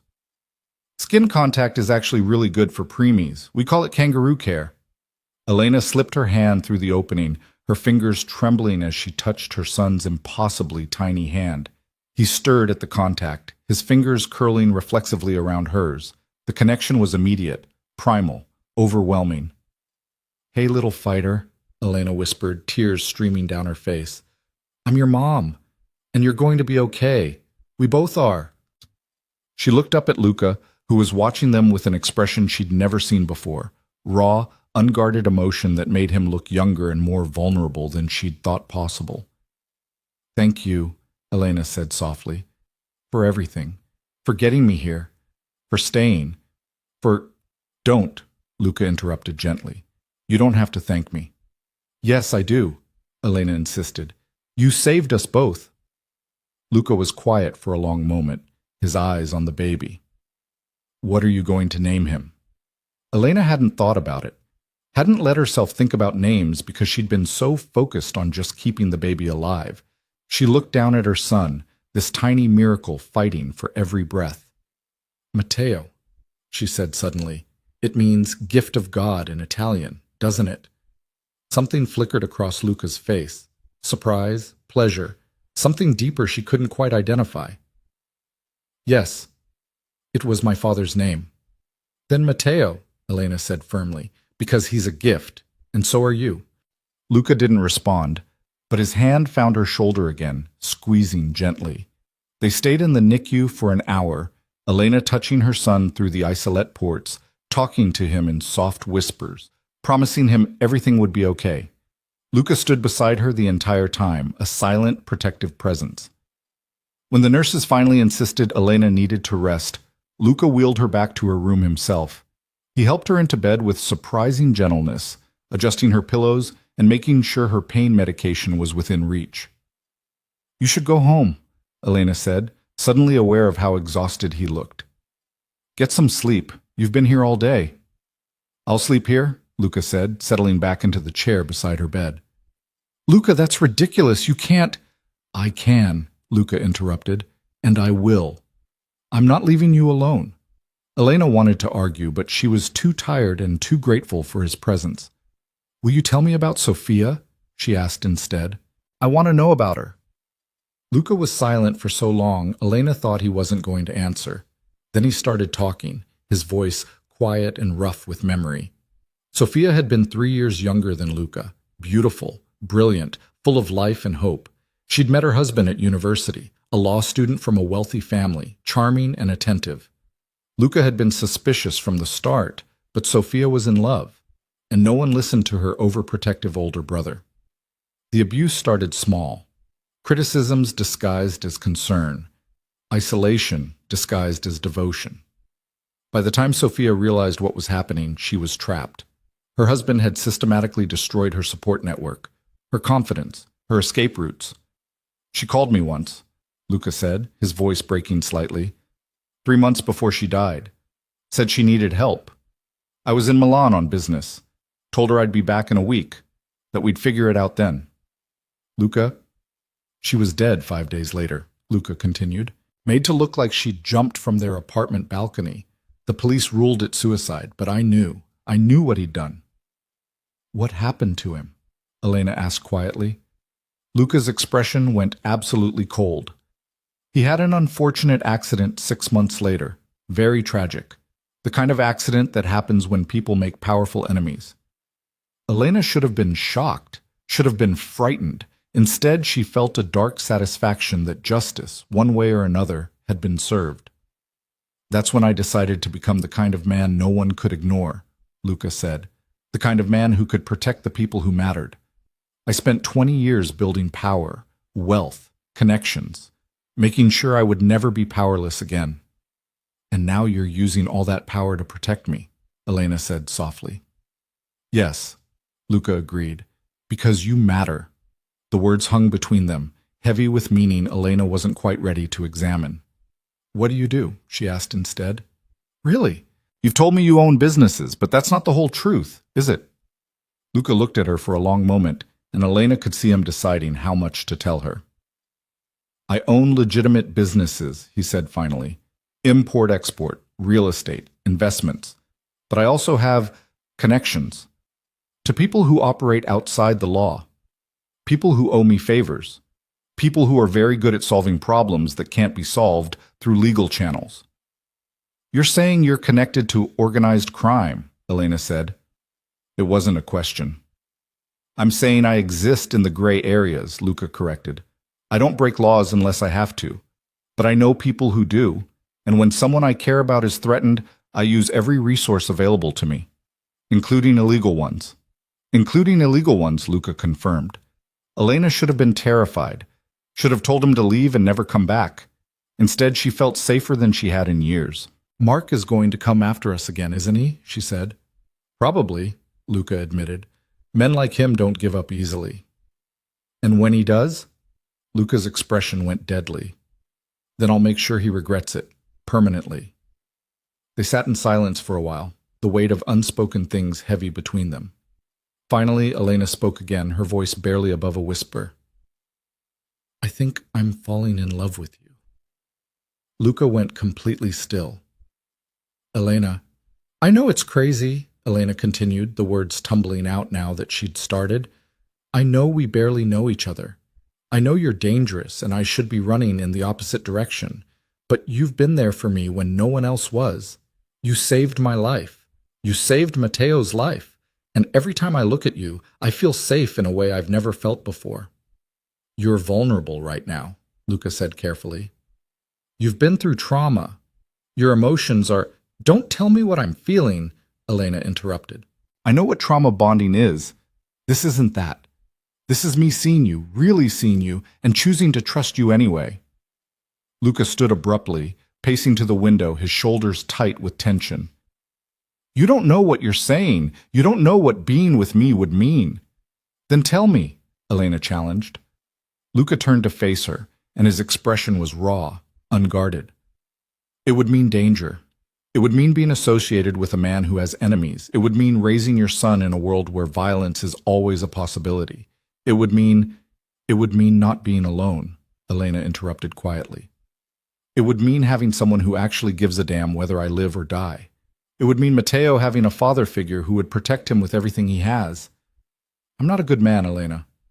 You're a better man than anyone who's ever claimed to love me, Elena said.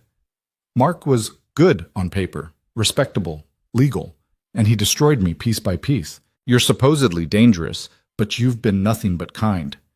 Luca crossed back to her bedside, his pale eyes searching her face. If I let myself care about you, really care about you, I won't let you go. Do you understand that? I will be possessive, protective to the point of obsession.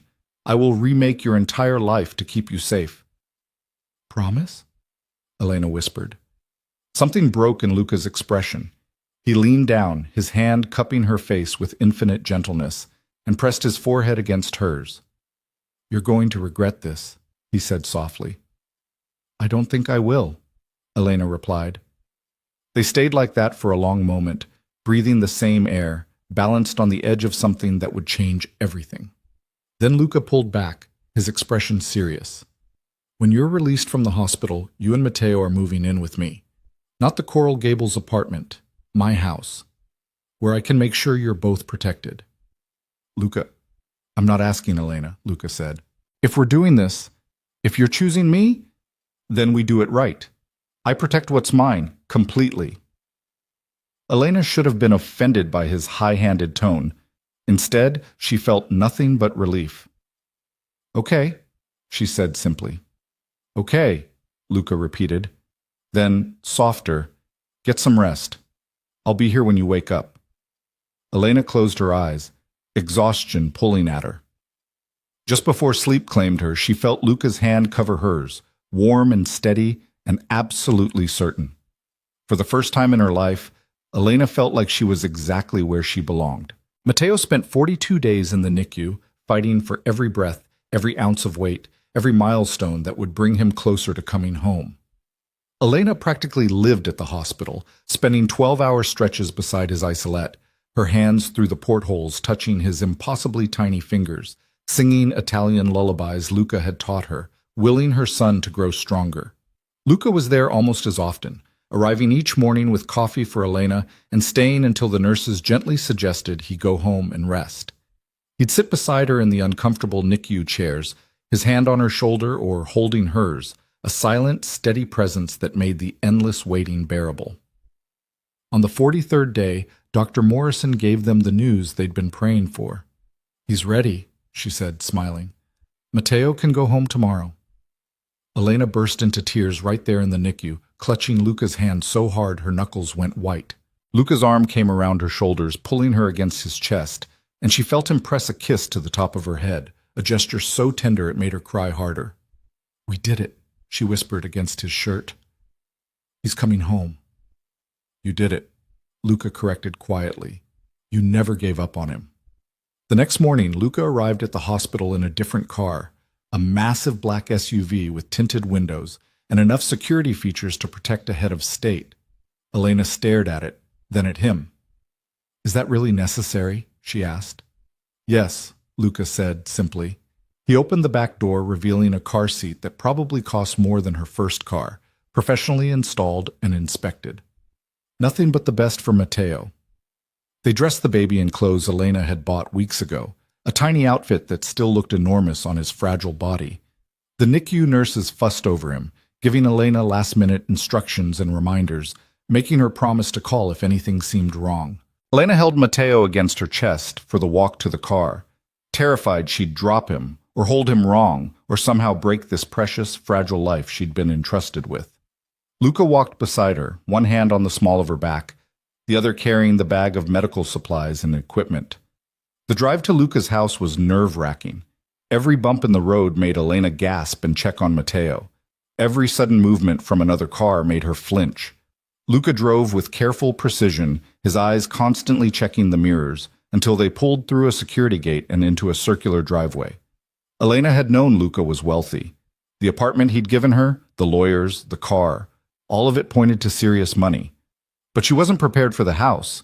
It was a mansion, sprawling and elegant, with manicured grounds and a fountain in the front courtyard. Mediterranean architecture, all white stone and terracotta tiles and arched windows that caught the Miami sun and turned it into gold. Luca, Elena breathed, staring up at it. This is where you live? This is where we live, Luca corrected, as of today. He helped her out of the car with Matteo still sleeping in her arms, then led her through the front door into a foyer that looked like something from a magazine. Marble floors, a grand staircase, artwork that was probably worth more than Elena would earn in a lifetime. But Luca didn't give her time to gawk. He led her upstairs to a room he'd had prepared, a nursery that made Elena's throat tight with emotion.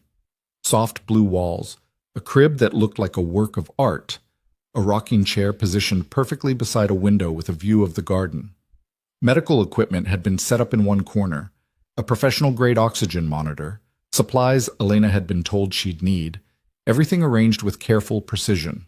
When did you do all this? Elena whispered. While you were in the hospital, Luca said. I wanted everything to be ready. Elena turned to face him, Matteo still sleeping against her chest. I don't know how to repay you for any of this. Stop trying to repay me, Luca said, moving closer. His hand came up to cup her face, his thumb brushing across her cheekbone. You're not in debt to me, Elena. You're with me. There's a difference. Before she could respond, he leaned down and kissed her, soft and careful, as if she might break. It was their first real kiss, and it made Elena's heart stutter in her chest.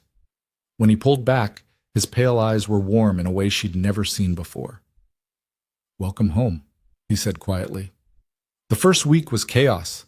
Matteo needed to be fed every 2 hours, his oxygen levels constantly monitored, medications administered on strict schedules. Elena functioned on maybe 3 hours of sleep a night, stumbling through feedings and diaper changes in a fog of exhaustion. Luca hired a night nurse, a kind woman named Rosa who had 30 years of NICU experience and a grandmother's gentle touch.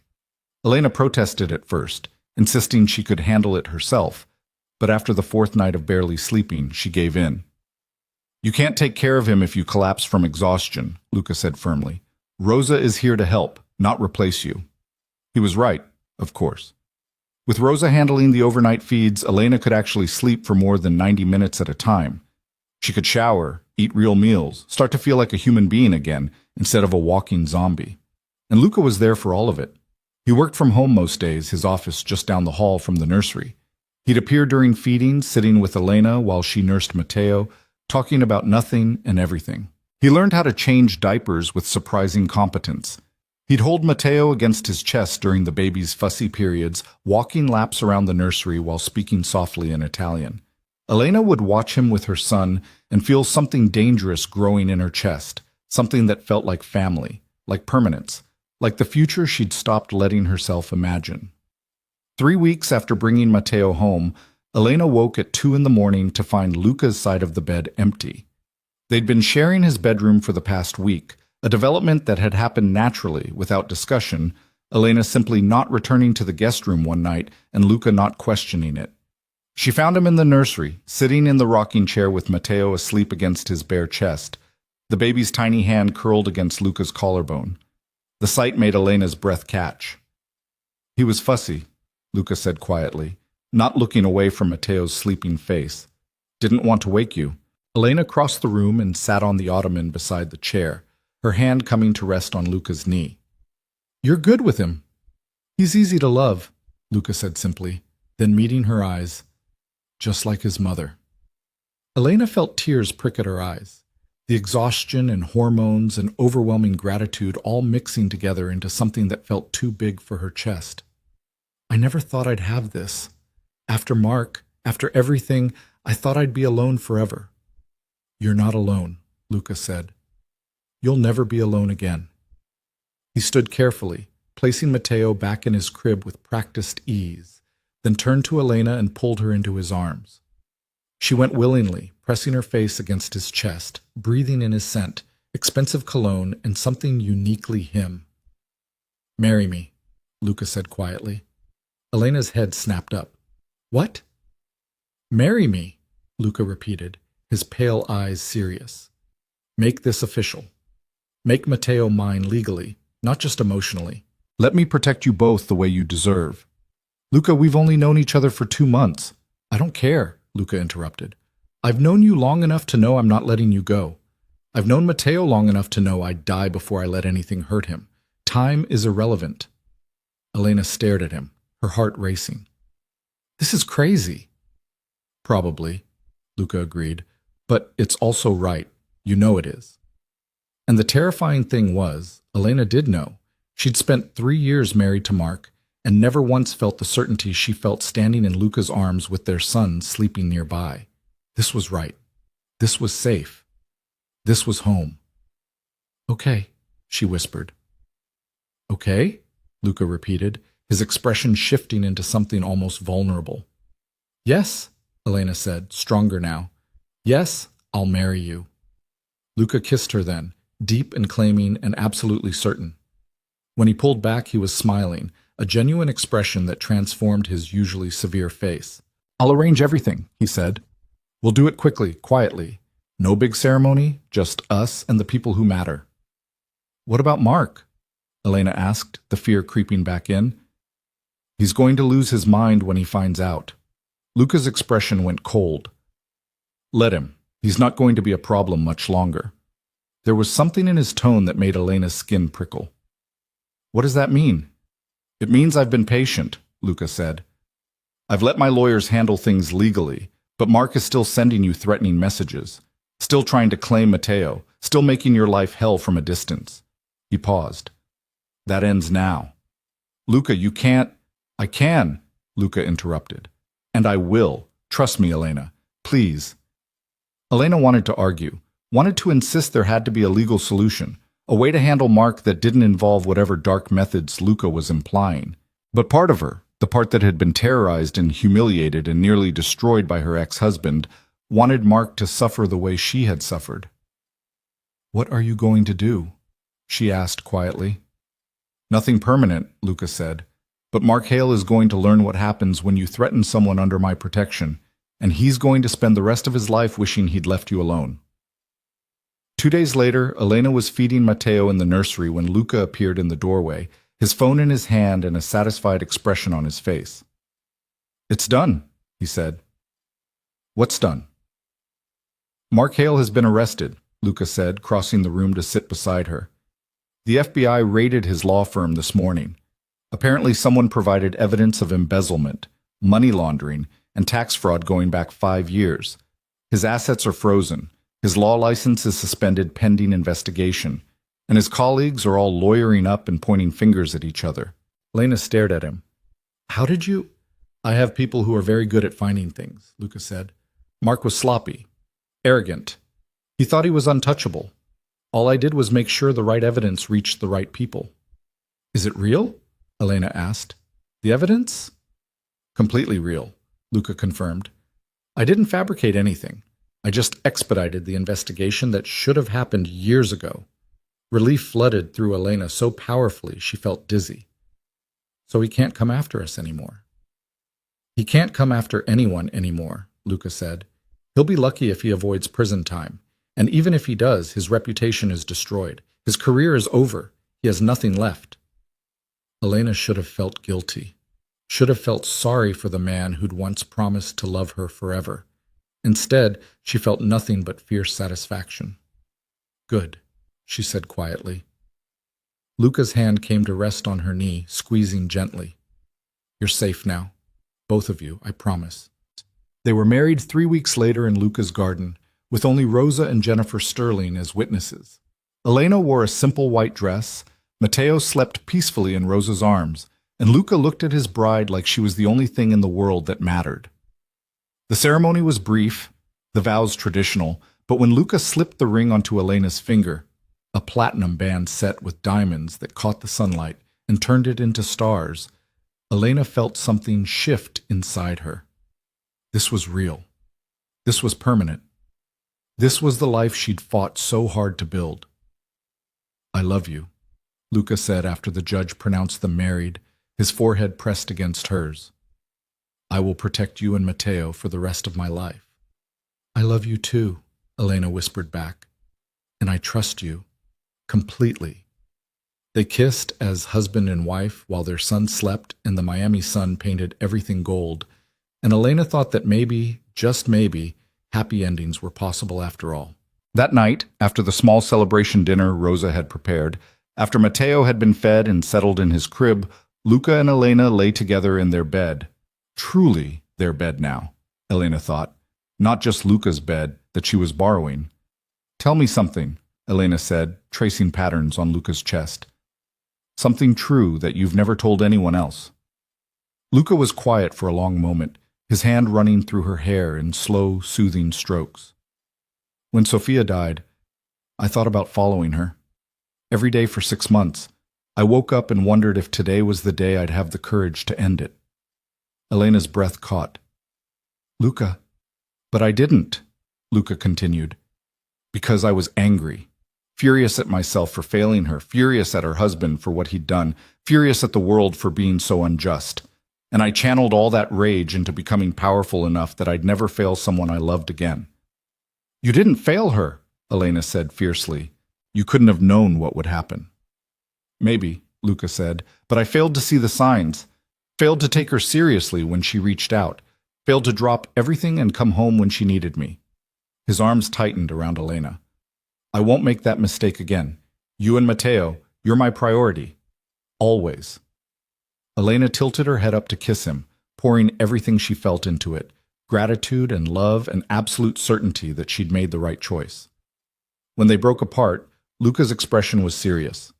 There's something else you need to know. About who I am. What I've done. Okay, Elena said steadily. The businesses I own are legitimate, Luca said carefully. But the connections I have, the people who owe me favors, some of them are dangerous, criminals, people who've done terrible things, and I've used those connections when I needed to. Not often, but sometimes. Like with Mark, Elena said. Like with Mark, Luca confirmed. And like with Sophia's husband. And like with a few other people over the years who threatened someone I cared about. Have you ever killed anyone? Elena asked quietly. Luca looked at her for a long moment. No, I've had people hurt, scared, ruined financially and professionally, but I've never directly killed anyone. Indirectly? Possibly, Luca admitted. I don't ask for details about what happens after I give certain orders. Elena processed this information, trying to reconcile the gentle man who'd sat up all night with their fussy baby with the dangerous one who could destroy lives with a phone call. Does it bother you? Luca asked. Knowing what I'm capable of? It should, Elena said honestly. But it doesn't. Maybe that makes me a terrible person, but I can't bring myself to care. You saved me. You saved Matteo. You've been nothing but good to us.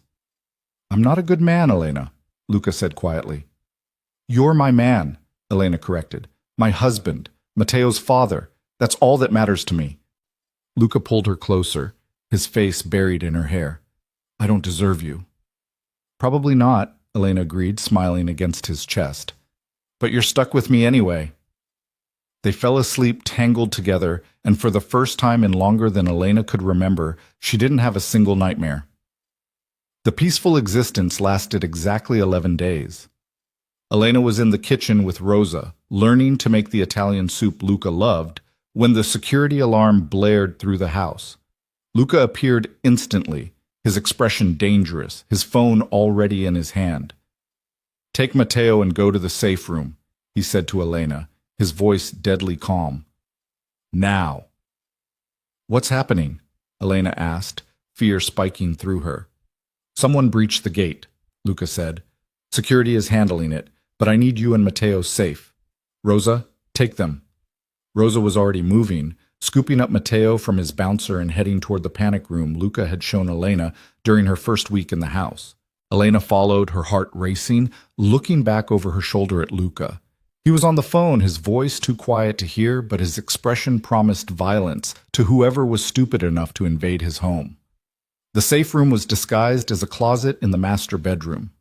Rosa input the code with practiced ease, and the door swung open, revealing a small but well-appointed space with monitors showing camera feeds from around the property, a phone line, supplies for several days. On the monitors, Elena could see a car, Mark's car, crashed halfway through the security gate, the front end crumpled, and Mark himself stumbling out of the driver's side, clearly drunk, waving something in his hand. A gun. "Oh my God," Elena whispered. "He's going to get himself killed." "Mr. Moretti will handle it," Rosa said calmly, but her hand was tight on Matteo's small body. On the monitor, Elena watched security personnel converging on Mark from multiple directions. Watched Luca stride out the front door, completely calm, completely in control. Watched Mark raise the gun with shaking hands and pointed at Luca. "No," Elena breathed, her hand pressed against the monitor screen. "No, Luca, don't." But Luca didn't even hesitate. He walked straight toward Mark, ignoring the gun, and said something Elena couldn't hear. Mark was shouting now, his face red, spittle flying. He was waving the gun erratically, his finger on the trigger. Security was closing in, weapons drawn, but Luca held up one hand, stopping them. This was insane. This was suicide. Elena wanted to scream, to somehow reach through the monitor and pull Luca back to safety. Then Luca moved, so fast the camera barely caught it. One moment he was standing still, the next he'd disarmed Mark and had him face down on the ground, the gun kicked well out of reach. Security swarmed in, restraining Mark, while Luca stood over him, his expression absolutely cold. "It's over," Rosa said, her voice relieved. "Mr. Moretti is safe." But Elena couldn't stop staring at the monitor, watching Mark struggle against security, watching Luca lean down to say something to her ex-husband that made Mark go completely still. Whatever Luca had said, it had terrified Mark more than the guns pointed at his head.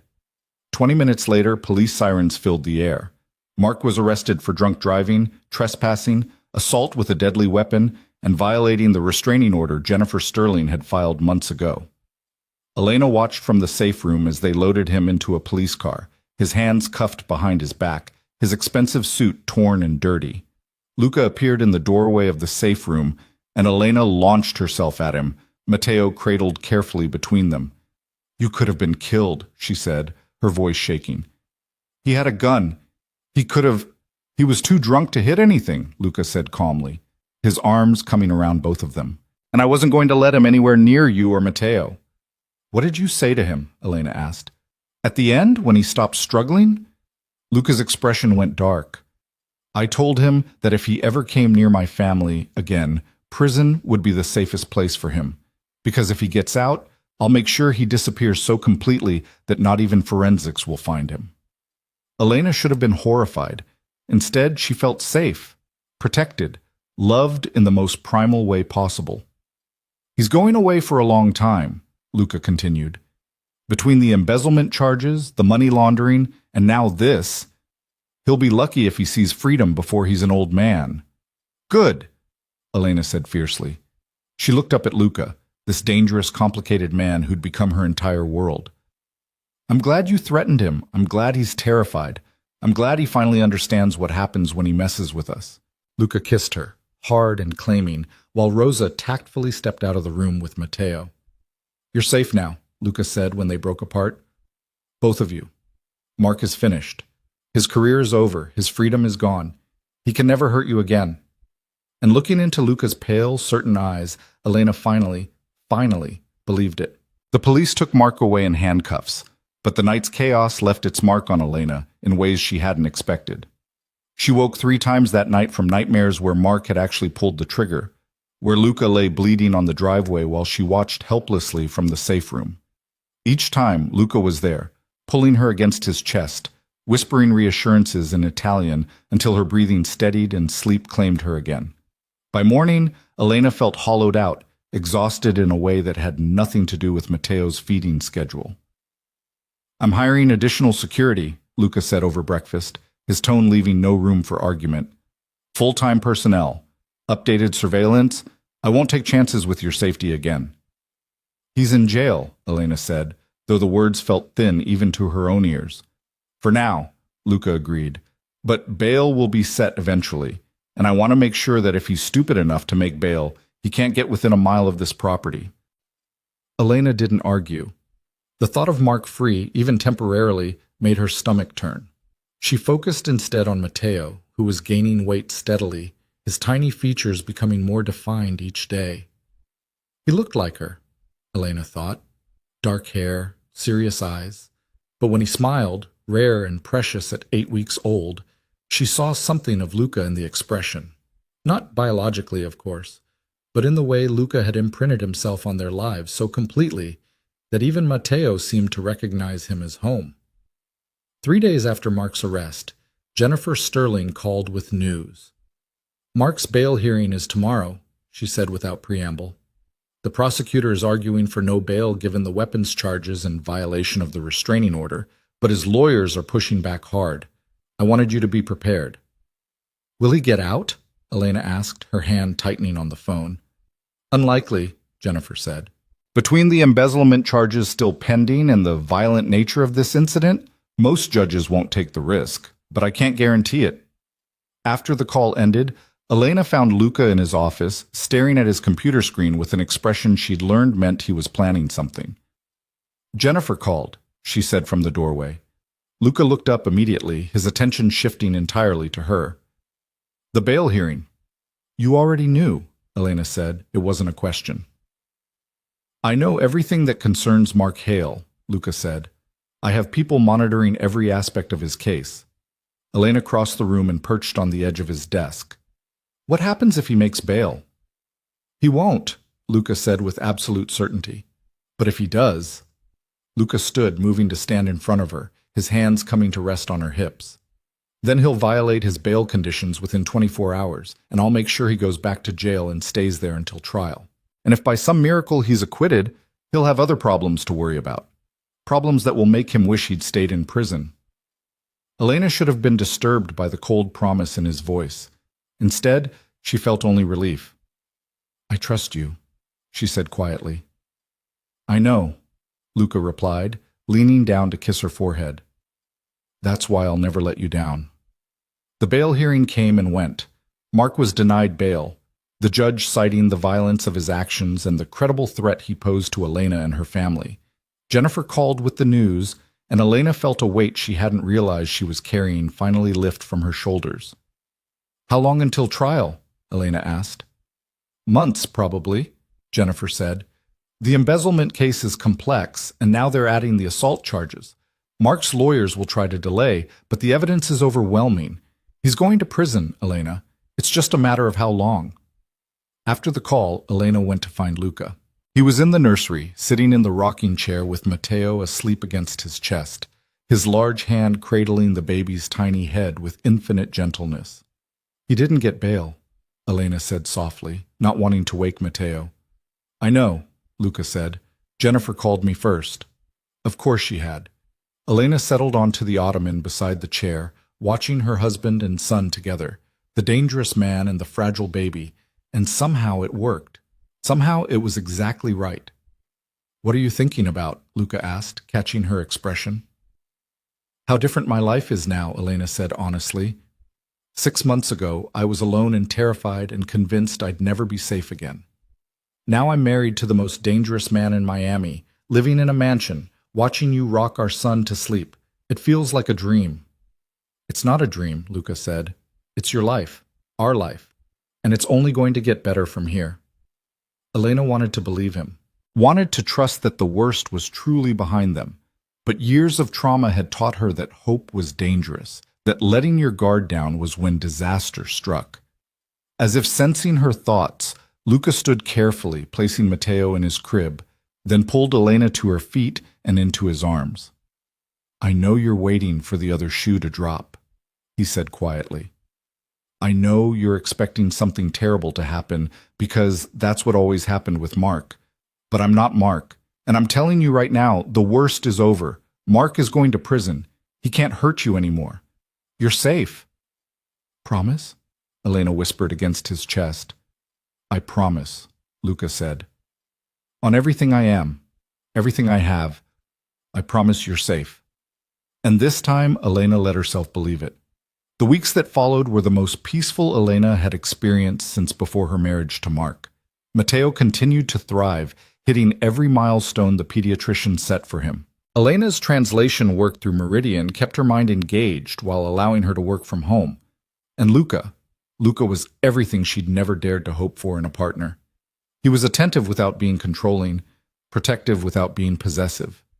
He made her laugh with dry observations about the world, challenged her intellectually in discussions about literature and politics, and touched her with a reverence that made her feel cherished rather than owned.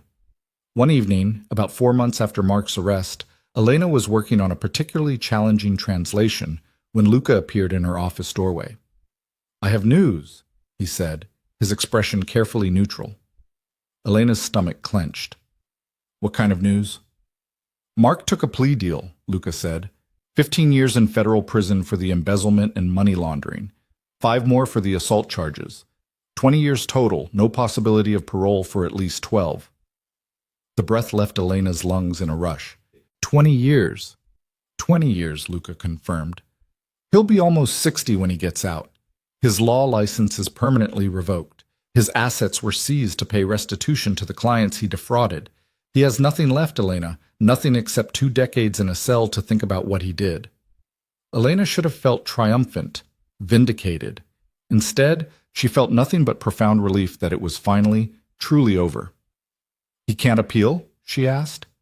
"He can try," Luca said.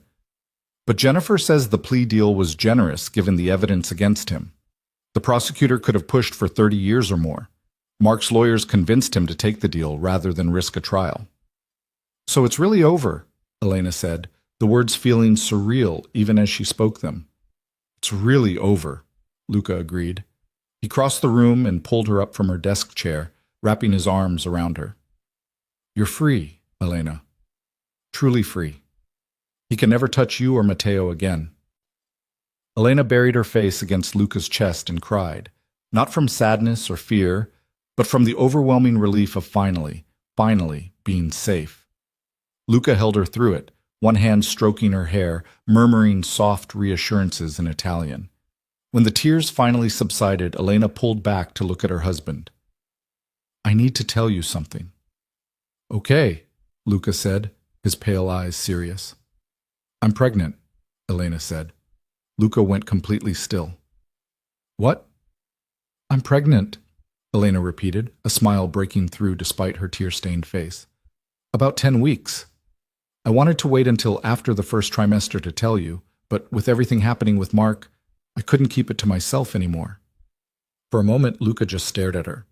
Then his face transformed, the careful control he usually maintained shattering into pure, unguarded joy.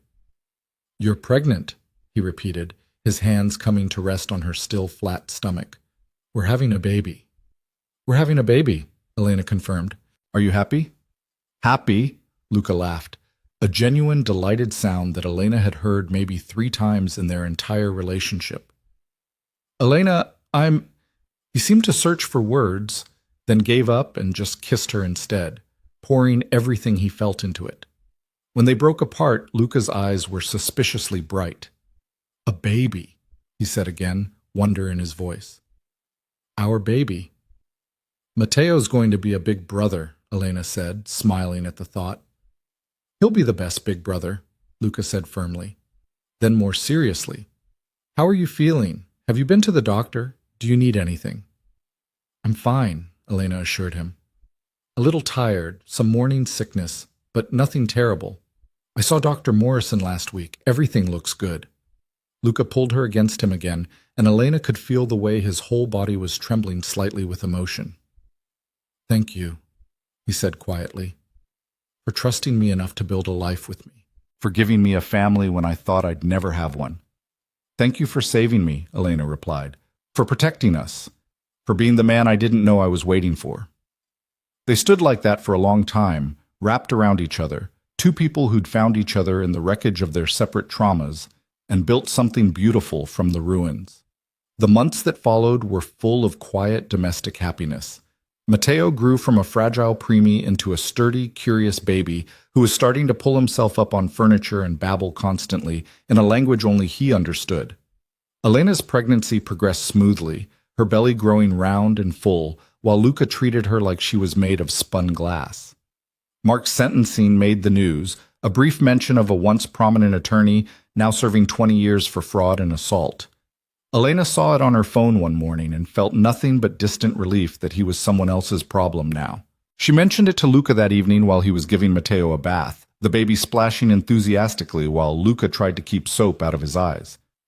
"I saw the news about Mark's sentencing," Elena said from the doorway. "And?" Luca asked, not taking his eyes off Matteo. "And nothing," Elena said. "I feel nothing about it. Is that wrong?"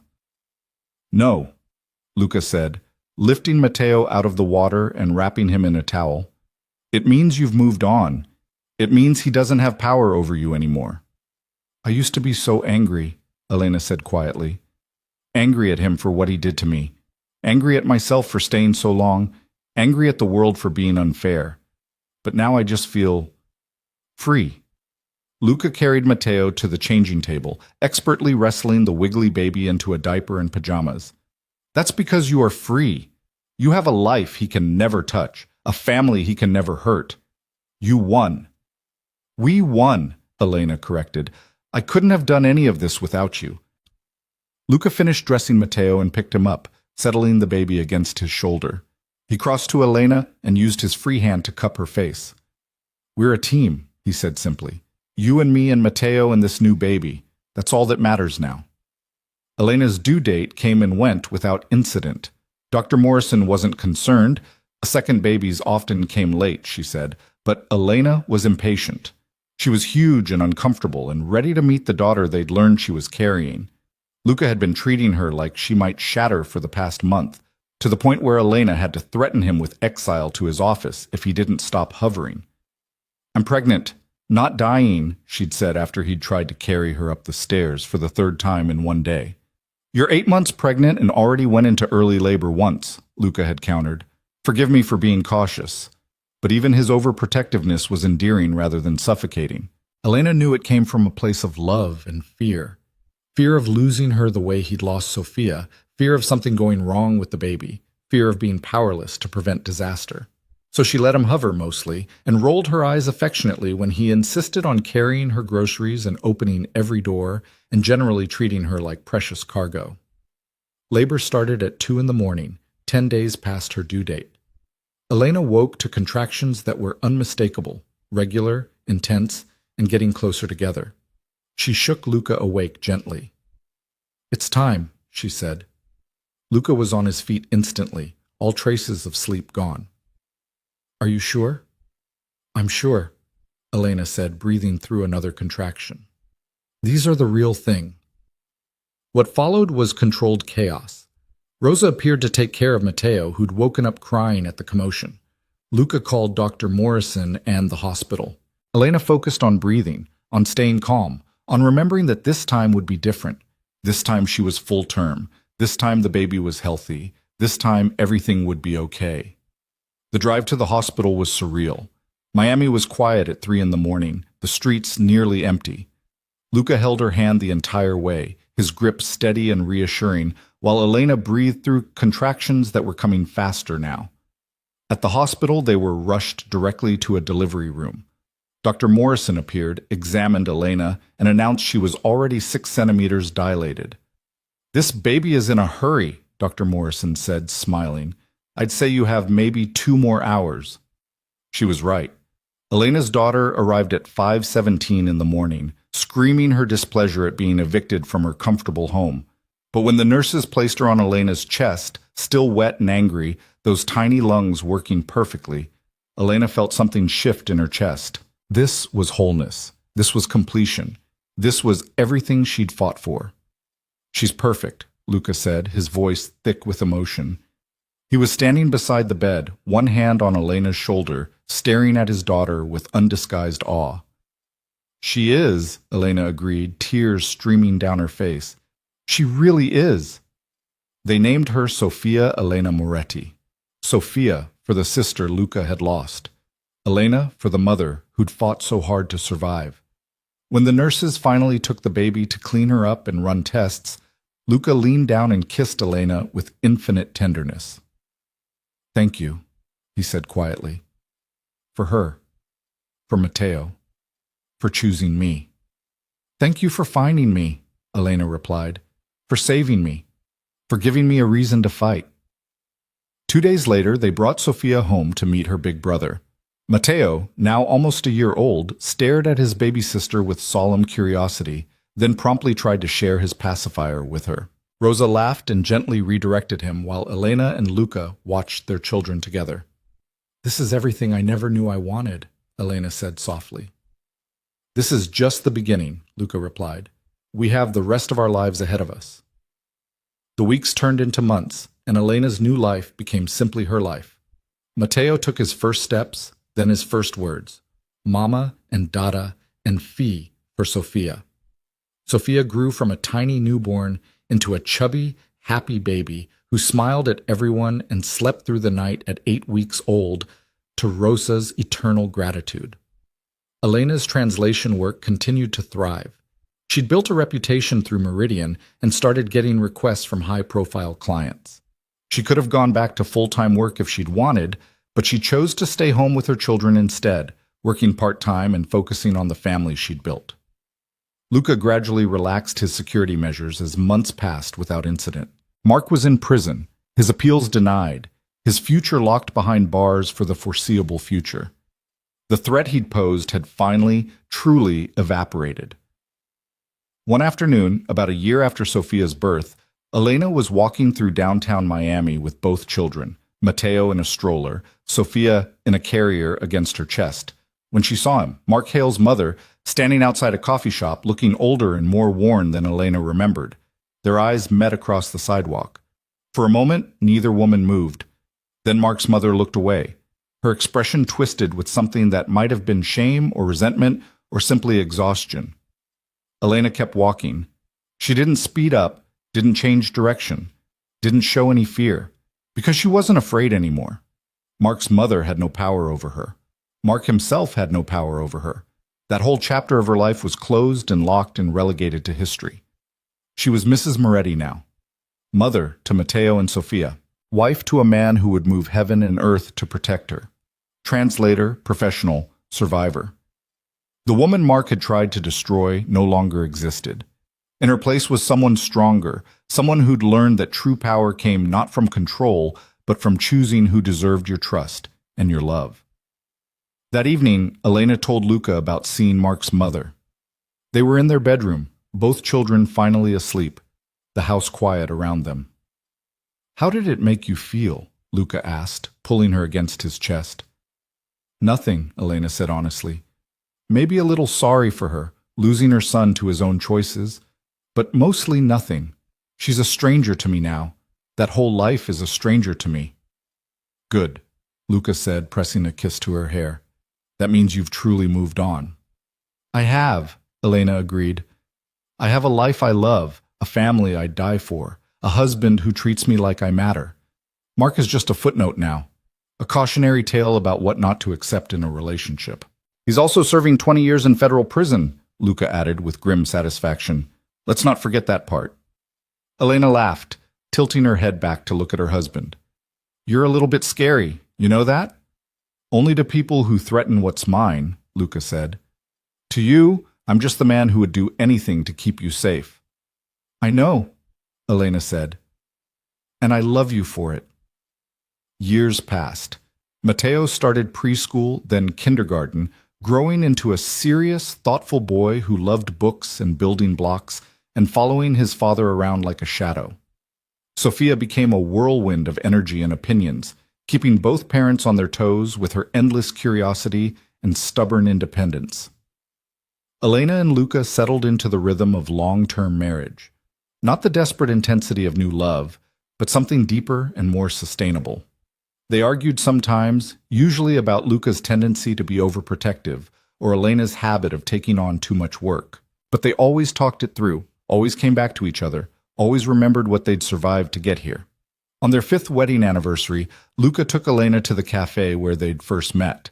Castellano's, still upscale and elegant, still full of Miami's elite pretending not to notice anyone else. They sat at the same table where Mark had humiliated her 5 years before, where Luca had stepped in and changed the entire trajectory of her life. Do you ever regret it? Elena asked, watching her husband across the table. Choosing to help me that day? I've complicated your life in so many ways. You've enhanced my life in every possible way, Luca corrected. Before you, I had money and power and no one to use them for. Now I have a family, a purpose, a reason to be the man Sophia always believed I could be. She'd be proud of you, Elena said softly, of what you've built, of who you've become. She'd be proud of you, Luca countered, for surviving, for thriving, for building a life that honors the struggle it took to get here. They finished their meal and walked back to the car hand in hand. In the back seat, Rosa was watching Mateo and Sophia, who'd insisted on coming along even though they'd spend most of the evening with their beloved nanny. Mama, Sophia called when she saw them, we drawed you a picture.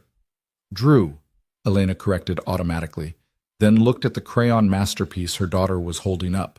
It showed 4 stick figures, too big, too small, holding hands under a bright yellow sun. It's our family, Mateo explained seriously, all together. Elena felt tears prick at her eyes. She climbed into the back seat and pulled both children into a hug, not caring that she was wrinkling her expensive anniversary dress. It's perfect, she said. Just like you. Just like all of us. Luca met her eyes over the children's heads, and Elena saw her own contentment reflected back at her. This was their life. Messy and complicated and built on foundations of trauma and triumph. But it was theirs, and it was good, and it was enough. More than enough. One morning, about 6 years after that first day in the cafe, Elena was scrolling through the news on her phone when she saw a familiar name. Mark Hale had died in prison. A heart attack, the brief article said. He was 53 years old. Elena stared at the words for a long moment, trying to process how she felt. There was no triumph, no satisfaction, just a distant sadness for the waste of a life that had been consumed by cruelty and pride. She showed the article to Luca that evening after the kids were in bed. How do you feel? He asked, the same question he'd asked when Mark was first sentenced. Sad, Elena said honestly. Not for him exactly, but for the man he could have been if he'd chosen differently, for the life he wasted hurting people instead of loving them. That's very compassionate of you, Luca observed. I can afford to be compassionate now, Elena said. He can't hurt me anymore. He couldn't hurt me for years before he died. I have everything he tried to take from me, my dignity, my safety, my future. He died with nothing while I have everything.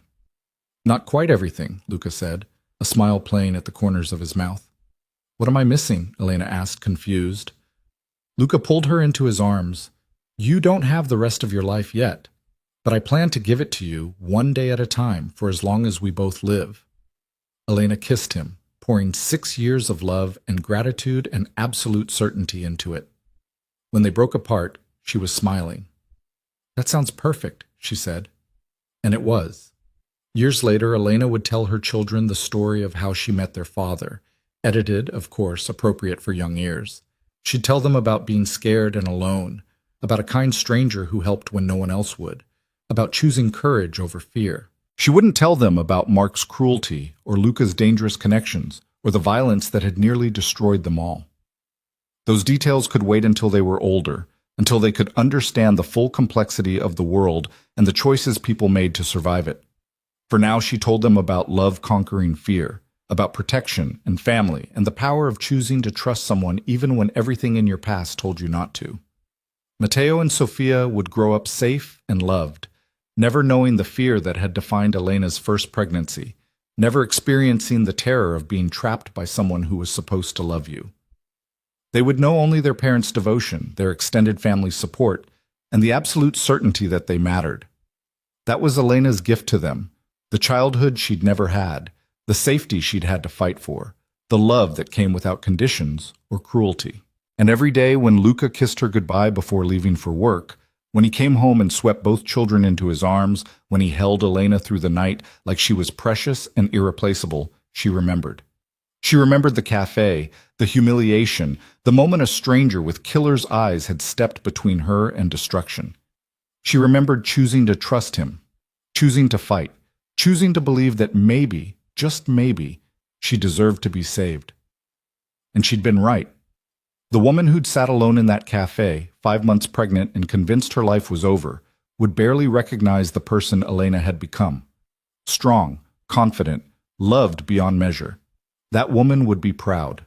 Elena was proud, and every single day she chose gratitude over resentment, love over fear, and the family she'd built over the life she'd left behind.